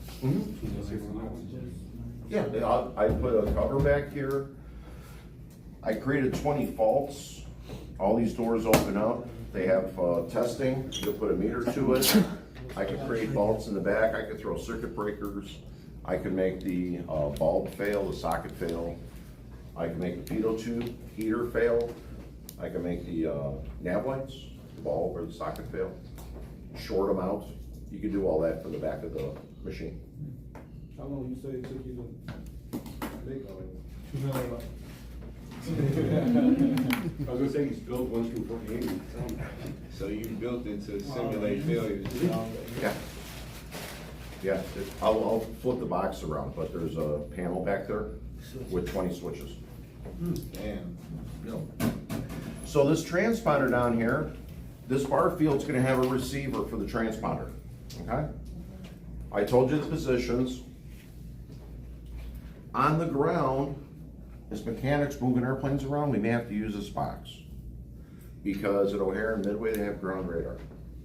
I remember, I think it was like maybe January, February of 1990. You couldn't see from here to that wall. Yeah, and we were trying to get from the hangar to the terminal. And we didn't have ground radar. And ground was starting to freak out. Because, you know, your American 532, say location, position, stand by. And everybody's responding in this fashion. Okay, you ever hear a runway incursion? It was what the fire truck did at, what was it, LaGuardia? Yeah, guess what, we still have airplanes landing in this stuff. Because those aircraft are Cat 3 auto land qualified. They can land, if they stay on the center line, you have to go get a tug to get it off the runway. These things have auto brakes, auto land, and he's got all these airplanes roaming around O'Hare. He can't see them, they can't see the tower, they can't see each other. So they brought us in one at a time. Now, we have a transponder. We had one then, but they didn't have ground radar. So the ground operator may say squawk 1200. That means changing these numbers, 1200, that's a common squawk number for the transponder. When we get our clearance before takeoff, okay, they'll give us an ID squawk number. They may change it in flight, but it identifies who we are in the computer, so the computers can track us, okay? You're gonna be looking at your bar field, it's gonna have a readout to see what the transponder sees with the altimeters. It should be reading 3,000 feet, okay? Because now I'm gonna introduce even something more to you, which is called TCAS, Traffic Collision Avoidance System. Oh, do we have a smaller cable? You want the C cable? Oh, that'd be great. I'll get you one. Thank you. So what TCAS is, Traffic Collision Avoidance System, it talks to other airplanes, up to 10 airplanes. And it looks at crossing points, trajectories. Like I said, our closure rate is 4 seconds a mile. Do the math. That aircraft is 10 miles out, we're 40 seconds roughly to impact, okay? So the TCAS is looking at any aircraft within 40 nautical miles of it because of this quick closure rate. In the event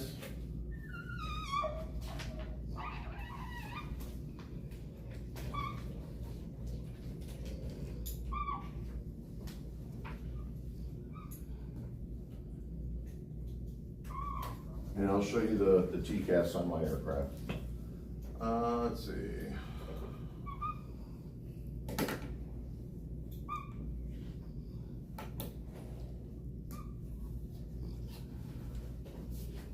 On the TCAS, as mechanics, we have a bite button. It's called built-in test equipment. And you're gonna do a systems check on it.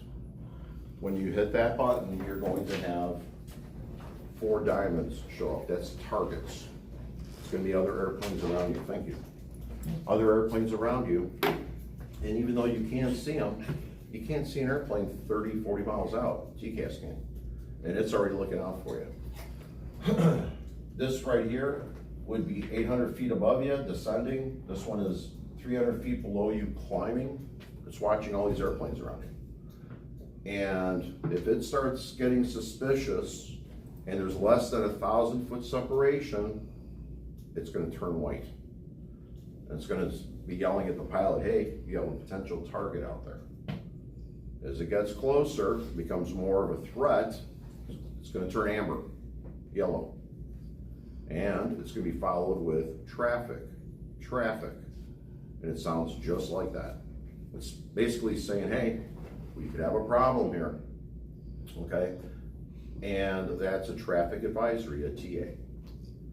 If possible, contact with the other aircraft could be imminent, it's gonna go into an RA, resolution advisory. And guess what? It now supersedes air traffic control. The computers take over. On your airspeed, your vertical speed indicator, this thing comes in play quite a bit, doesn't it? Yeah.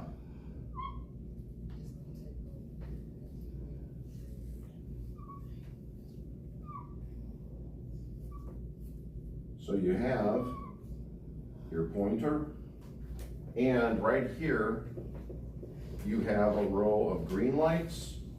Just outside of it, you have a row of red lights. The airplanes talk to each other, up to 10 at one time. And if it says one aircraft is too low to the ground, it'll tell that aircraft, maintain altitude. It actually talks to you. It's gonna send a signal to the other airplane, climb. Autopilot off, you start putting back, power back in, and everything turns red except for how fast you have to climb. It's gonna turn green right there. And the pilots pull right into it. And what's happening at that point is they're going for that 1,000 foot separation. They pass each other. You'll see it acknowledge that, what is it? Not end of conflict, but I am tired. I listen to this thing squawking at me all day and I can't even remember what it says. Yeah. So the computers recognize. Clear of conflict. The computers recognize that one needs to climb and one needs to descend at the same time. Mm-hmm. And don't forget, if there's more aircraft in the sector, all the computers are talking to each other. So if both pilots are not like doing their job, both aircrafts would just do this on their own. Mm-hmm. I came out of California going into Florida. I was eastbound at 39,000 in the Western Panhandle. Southwest Airlines was westbound at 37,000, opposite direction. They called me, I think it was Falcon 504 Papa Alpha, descend maintain flight level 370. One more time? They wanted me to descend to 37,000 feet. Okay.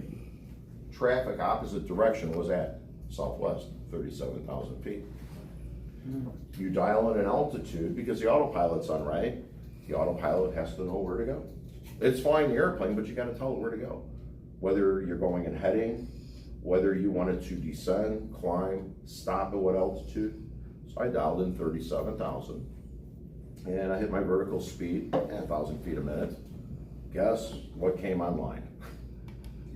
TCAS. Traffic. And I'm looking and I'm like, she put us on a direct hit. So at about 38,200 feet, what did I do? I leveled off. I thought, let Southwest go under me, at least 1,000-foot separation, then I'll continue on the other end. Well, didn't work out so well because the computers started talking to each other and I still had 37,000 in the altitude selector. So they The computer doesn't trust me. It looks at what the aircraft could do. Southwest rolls over on its side about 80, 90 degrees and they come out of the air. The reason you do that is because if you just push the nose over, that silly seatbelt thing that nobody ever wears will fly into the ceiling and possibly you can break their neck. So you unload the aircraft and it slides out of the air, it's more effective. So just wear the seatbelt in case. I do. I do. Ever since British Airways, the captain's window popped out because they didn't use the correct screws.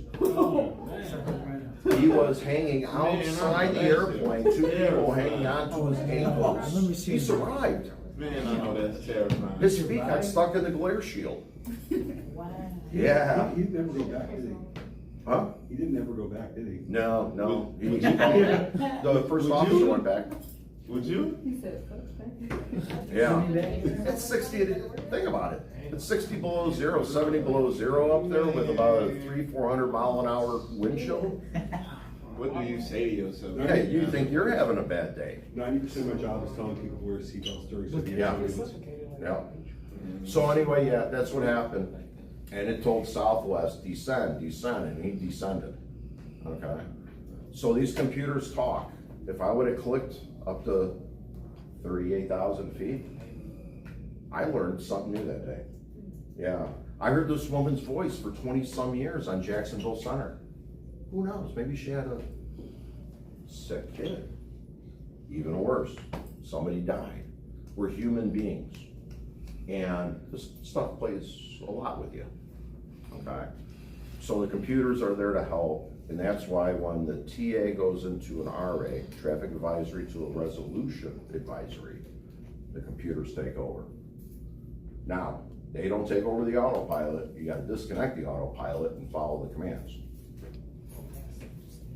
No. So anyway, that's what it looks like as far as, oh, thank you. As far as the cockpit goes, I'm gonna show you what the instruments that you're gonna be working on look like.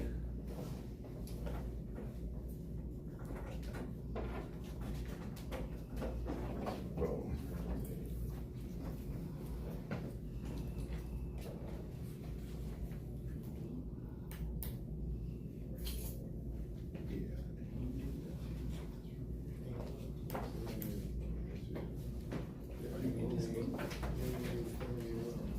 All right.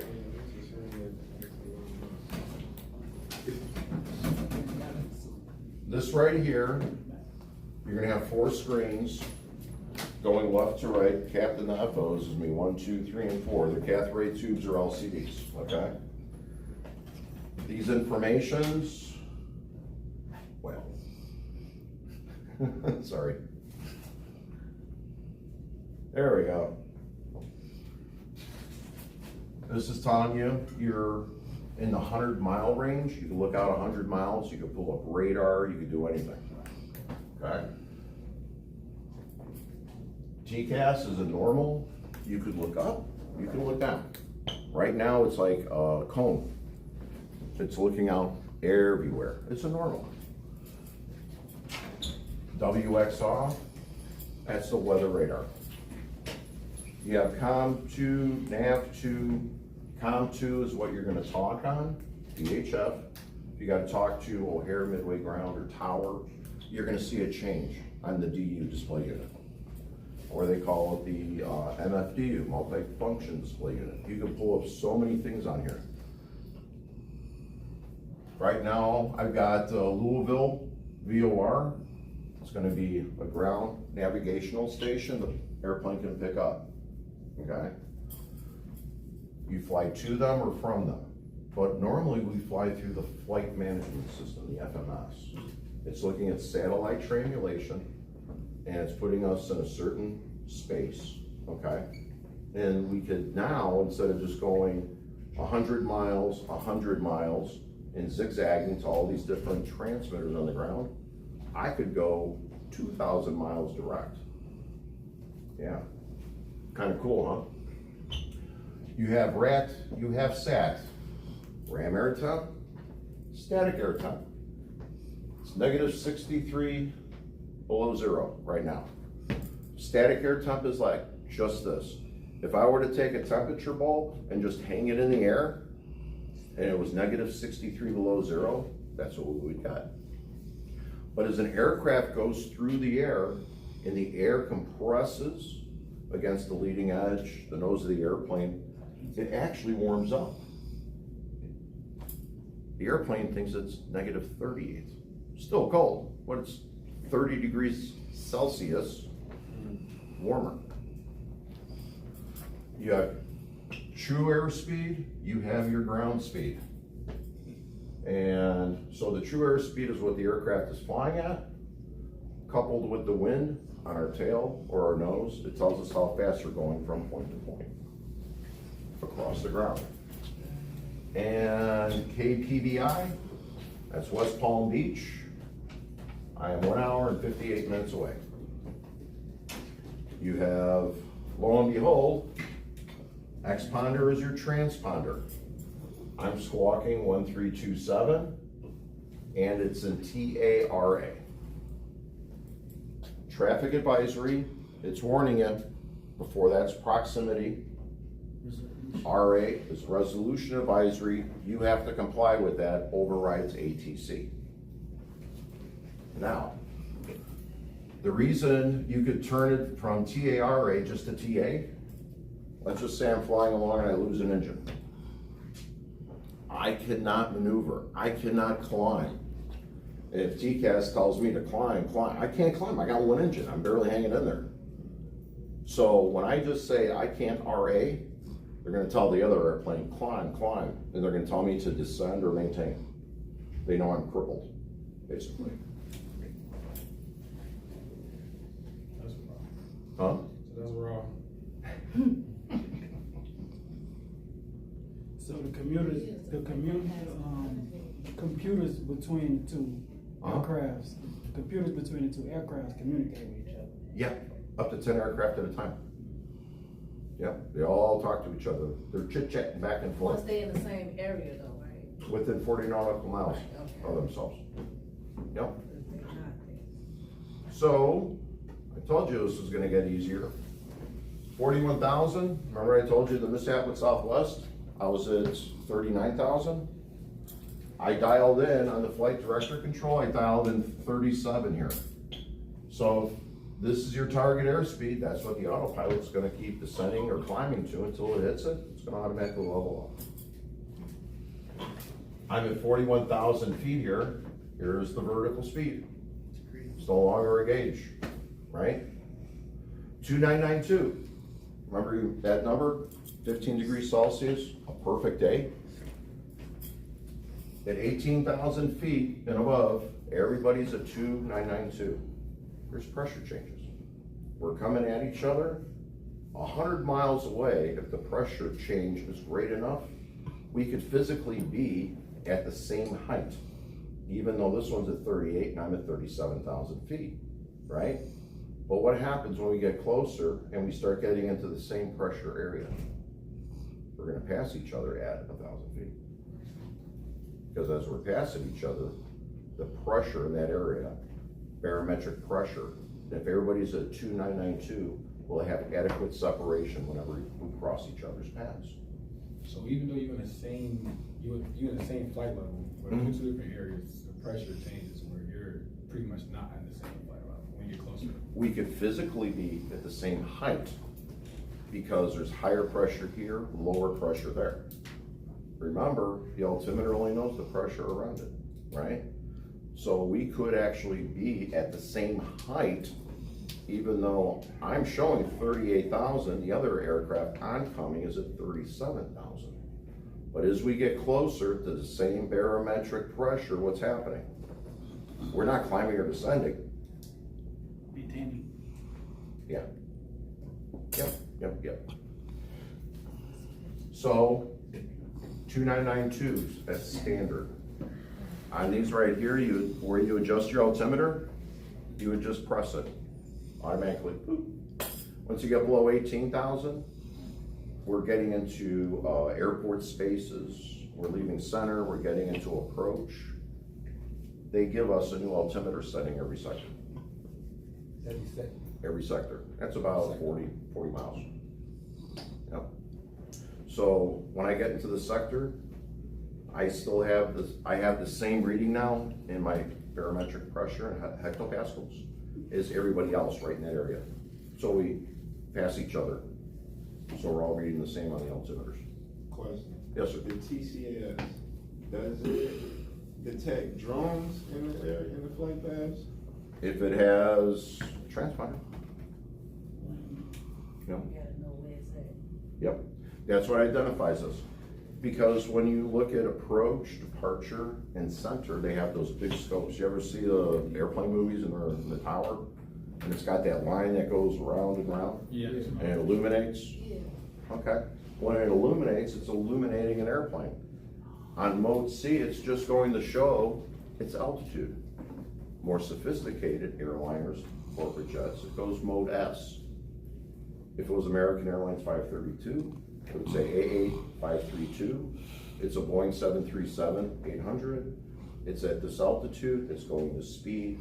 The mode S will give all that information.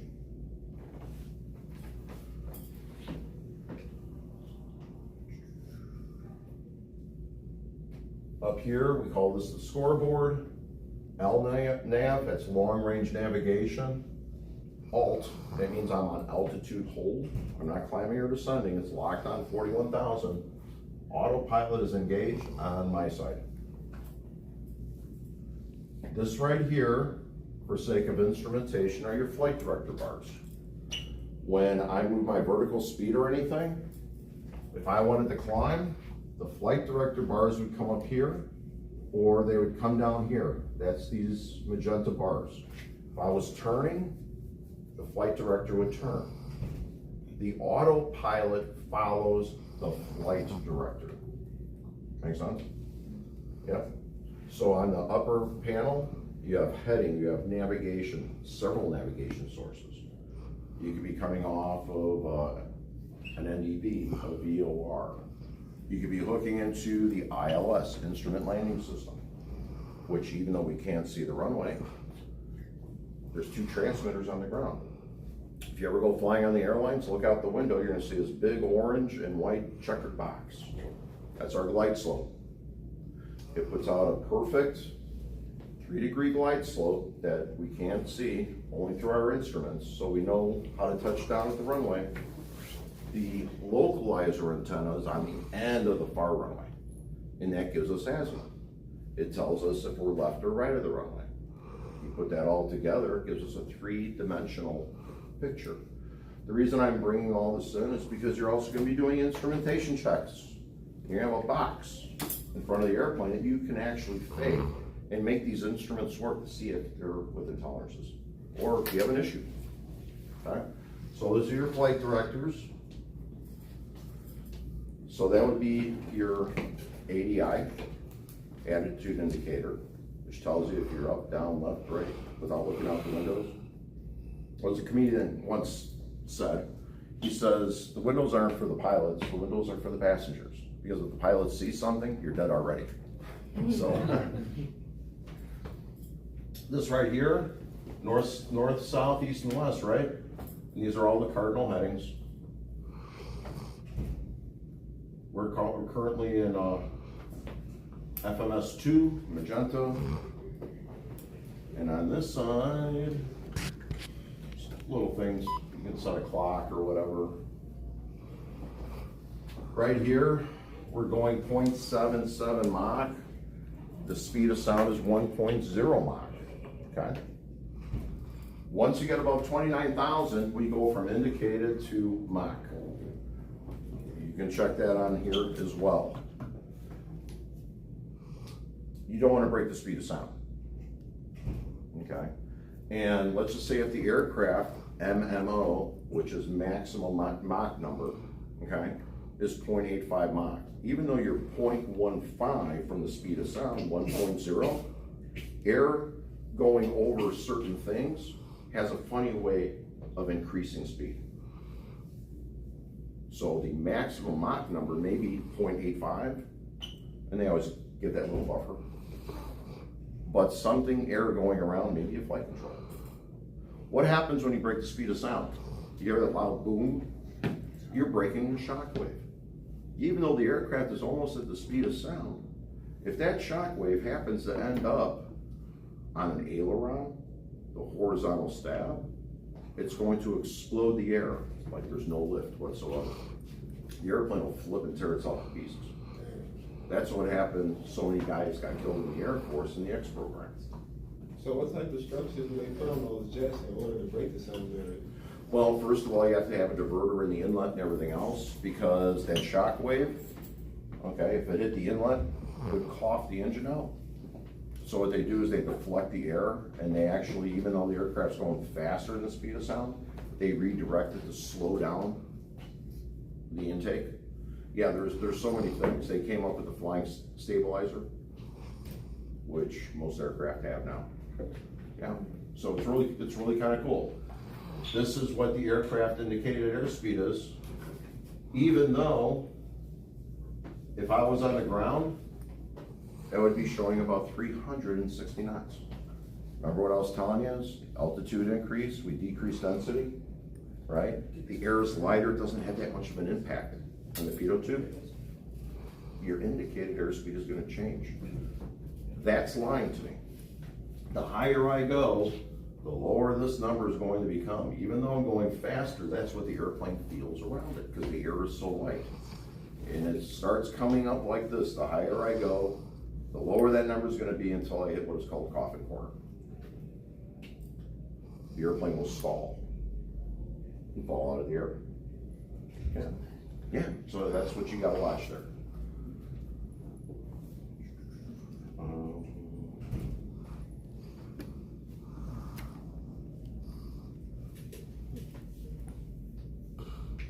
Oh, here we go. You can put on other things real quick. The reason I'm introducing this to you, because this is what you're going to see when you're testing things. Come on. So we're at 50 miles out now. That's Vulcan, VOR, transmitter on the ground, VOR, or VORTAC. It tells you the distance, it tells you what radio you're on. My radar is now in standby. The dish is looking up 1.5 degrees. ANH, that's Athens, Georgia. So I'm well on my way here. And destination, 1 hour and 15 minutes. I already programmed the approach into the flight management system because I looked ahead and they're landing runway 10 left. Transponder, it's got 2 of them. Screen, we're on number 2. These are the different stations on the ground. Collier's, Macon, Georgia, Dublin, Georgia. And that's pretty much it. Here's the winds. I have 25 knots on the tail. I got a crosswind of 82 knots. So much information. I'm introducing it to you because when you see it, you kind of make heads or tails of what it is. Okay. You become a pilot, that's great. I just signed you off on the first day. But if there's a problem, we have to know how to read it, right? We have to know what we're looking at. Yep, yep. I do. This is the ECAS. What does ECAS stand for? Engine Crew Alerting System. Years ago, they had 50, 60 little capsules that were amber. Amber is warning or caution. Okay, red is warning. Caution means, hey, something's going on here, you better look into it. And then if you don't look into it, it's buddy, the warning light comes on and says, I told you so. Low oil pressure, engine loss. That comes all up here. When it's red, it's a warning. When it's yellow, it's a caution. When it's gonna be cyan, that means that I did that. I turned off my pitot-static system, the pitot tubes. So we just landed. The gust lock, the wind hits the flight control surfaces, I can actually lock them in place so it doesn't damage the airplane. No takeoff, because these two are on, and I just shut the engines down. So it tells me right away if I lose an engine, left engine shut down, right engine shut down. Almost done. We have the inlet turbine temperature right here. Oh, no wonder. Show them that fuel page that you got over there. Yeah, okay. Right here, N1. Where's N1 on the engine? The first big thing you look in the inlet, you see that big fan turning? That's gonna be your N1. Inlet turbine temperature. Everybody take turbines in here yet? You did? Okay, there's a joke. Turbine engine is suck, squeeze, bang, and blow. Takes it in, squeezes it through the compression section, goes into the combustion section, adds fuel, adds ignition, and blows it out the back. In the burner cans, just aft of, which you'll learn, just forward of your HP turbine, you're going to find the thermocouple for your inlet turbine temperature. It's the hottest part of the engine. Right here, N2, that's behind the N1 fan. That's where the air gets compressed. Does everybody know how a car engine works with pistons and stuff? Okay. What's required to have an engine run? We need what? Compression, right? We need fuel, and we need ignition. See how similar a jet engine is? It compresses the air, gets introduced to ignition and fuel, and blows out the back. Yep. Huh? Squeeze, bang, blow. That's it, exactly. I need me a turbine. Up over here, oil pressure, oil temperature, right below it, fuel quantity in the left and right wing, total quantity overall on board. We have fuel temperature, which is important, because believe it or not, even in Jet A, if you don't add Crist, Freeze. it'll Freeze. It'll freeze. Not to mention, microbials will actually grow in Jet A, in the moisture part. Yeah. So if you're crossing the poles, going to Russia or something, or going over the top, if it starts getting too cold at freezing temperature, we'll probably lower our altitude. It's a love-hate situation, because the fuel-air ratio will always equal each other. Okay. So what I mean by that is, the higher we go, there's less air, right? We burn less fuel. Yeah, so if we have to get down to a warmer altitude so we don't freeze our fuel, we're gonna be burning more. Yeah, so we're doing the math up there. Usually the flight management system will start screaming at us, saying, you know, you got a problem.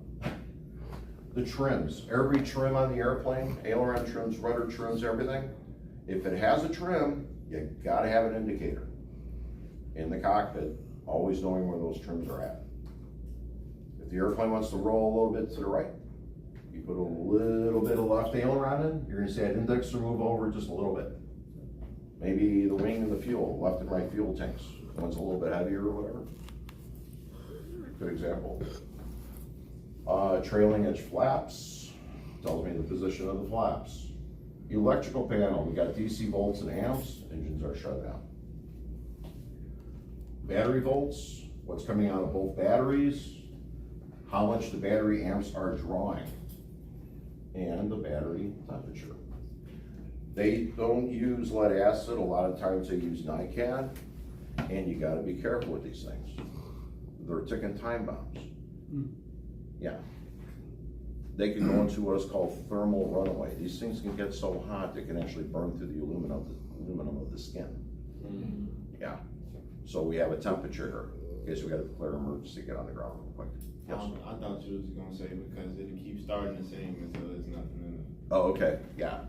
So as mechanics, in the event that some pilot says, yeah, we left such and such on, the batteries are dead. Tell them, find a good restaurant. You're gonna be here for a day and a half, 2 days. Because these batteries, first of all, you're gonna have to see if he destroyed any cells. Then he's gonna have to put it onto a slow charge. If you hooked up the battery to the airplane and started the engine, these batteries are glutton for punishment. It will eat as much power as it possibly can all at one time, even if it's gonna destroy itself.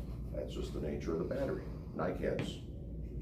And guess what? When it starts pulling in all that power, what else is gonna happen temperature-wise? It's gonna heat up.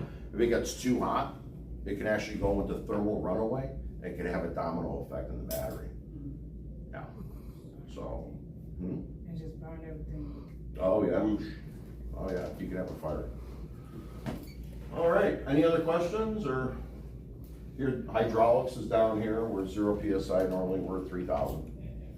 And it also shows the volume. Why? I have no idea, because I don't care. If I have pressure, I've got some volume, right? So I'm not on a hydraulic fluid. So anyway, that's pretty much it. Then becomes redundant. Yeah. Any other questions? Last chance. So with the paperwork, you just Okay, same test? I'm gonna do this real quick. So we closed off the vent, right? And we're gonna bring in our airspeed indicators. We're gonna run those up. Now, believe it or not, so this airspeed indicator is showing about 185 knots. That one's pretty much dead on. What happened here? It's about 172. Gotta be within 2 knots, don't we? Yeah, guess what? The owner's gonna be really happy. He's gonna buy a new airspeed indicator because we can't calibrate them. Or if we can send it out, they can inspect it, okay? But now watch this. Put on your thinking caps.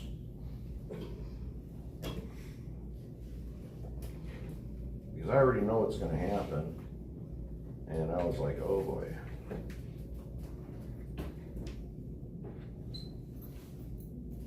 Okay, we're at 160 knots, 160 knots, 160 knots. It just passed the test. So, who can guess what the problem is? Visualize the instrument. It has a bellows, hooks up to like a linear gear, and it turns, making the pointer move. I diagnosed it as it would be a mechanical, something is bent in that area. And the pressure coming through the pitot tube into the airspeed indicator, there's resistance. Just enough resistance to make it fall about 10, 12 knots behind. Because if you notice, as I let the pressure out, slowing the aircraft down, stopped at 160, but everything's matched up. So we know right now it's not a leak problem, it's not a pressure problem, it's a mechanical problem. Is that the issue with the gears? Is that the issue? Something's rubbing right around the 170 mark, resisting the one gauge a little bit, but the other one is freer, so it continues on to 180. So let's use 160 as an example. Locked it in. We had run it for 1 minute, right? We're good up to 2 knots.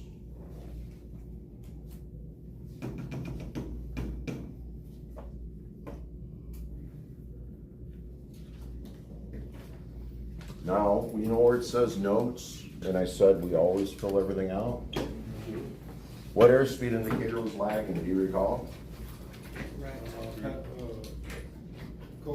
Very good. So under notes, I would say first officer's airspeed, it just, so FO, so F/O space, airspeed, A/S. See how easy this is when you start abbreviating? When set to 180 KTS, 180 knots, lags, LAGS, by 13 KTS. You just fit everything right in one line. Can you repeat that one more time? Absolutely.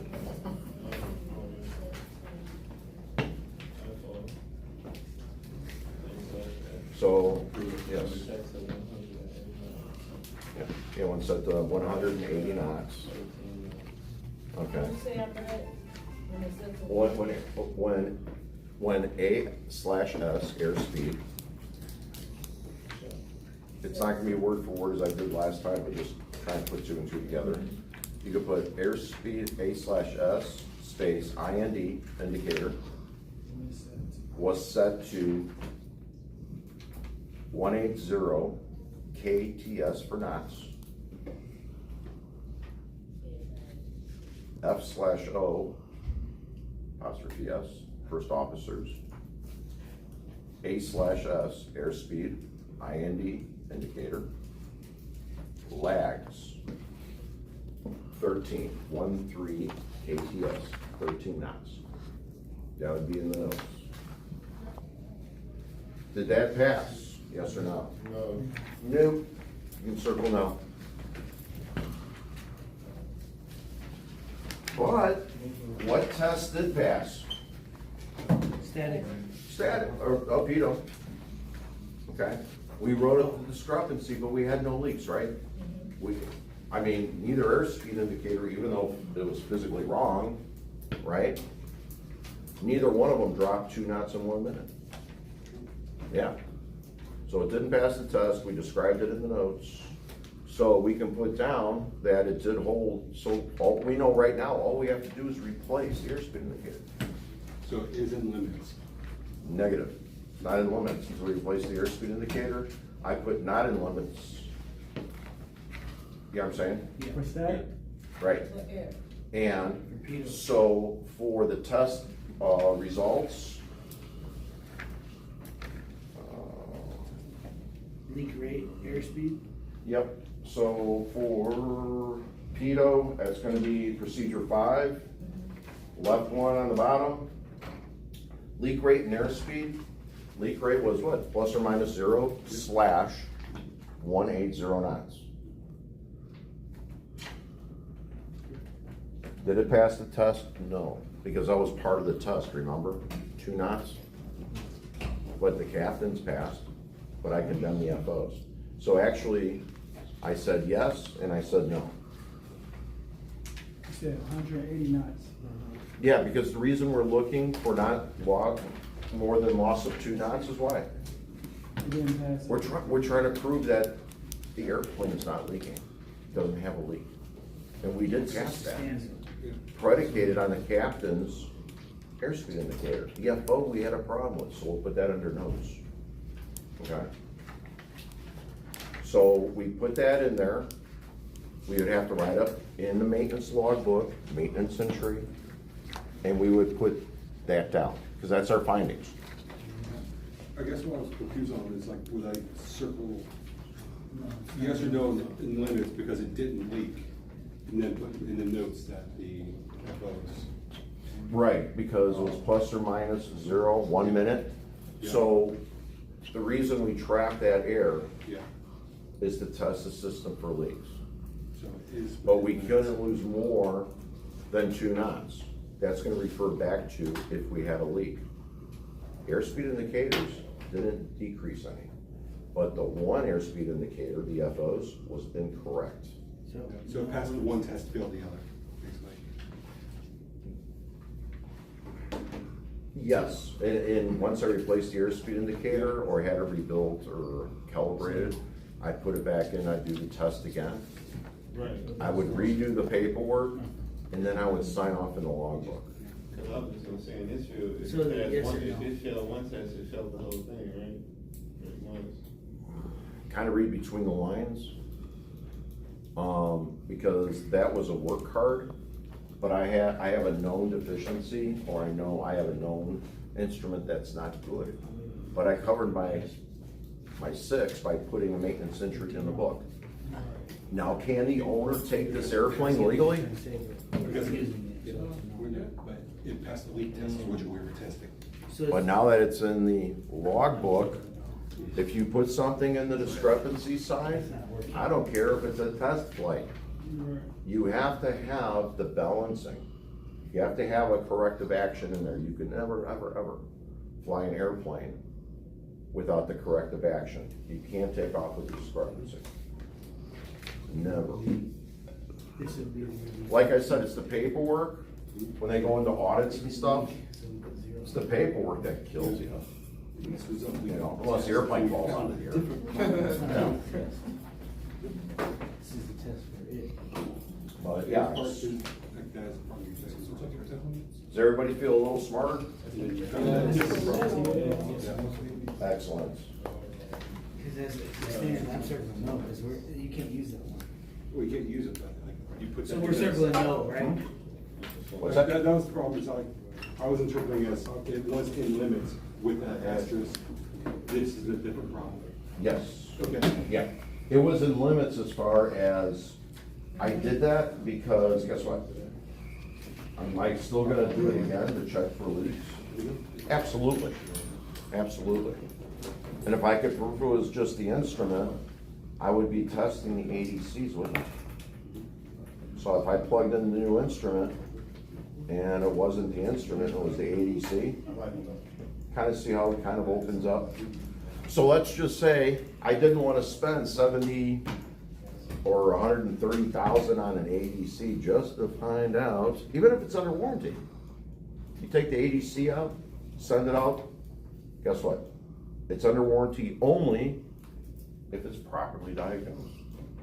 They'll send it back to you and say, yeah, it's all good. Oh, here's the bill. Yeah. So the owner would not be happy. So how do you think there would be a way to check it? You're trying to figure out, is it the air data computer or is it the airspeed indicator? Isolated. Huh? Isolated. No. Switch them, if it's one on the other Yep, side. switch. Troubleshoot. Did the problem carry over? If it did, it's the gauge. If it did. The problem didn't carry over, ADC. Yep. You can call the owner, send the one, you can find them at the bar probably within the hour. All right, everybody, thanks again for taking up your time. Thanks, Mike. Oh, yeah. Thanks for staying late. This guy's been up for. It's 3 a.m. How long has I it got been up on? at 3 this morning. You live far?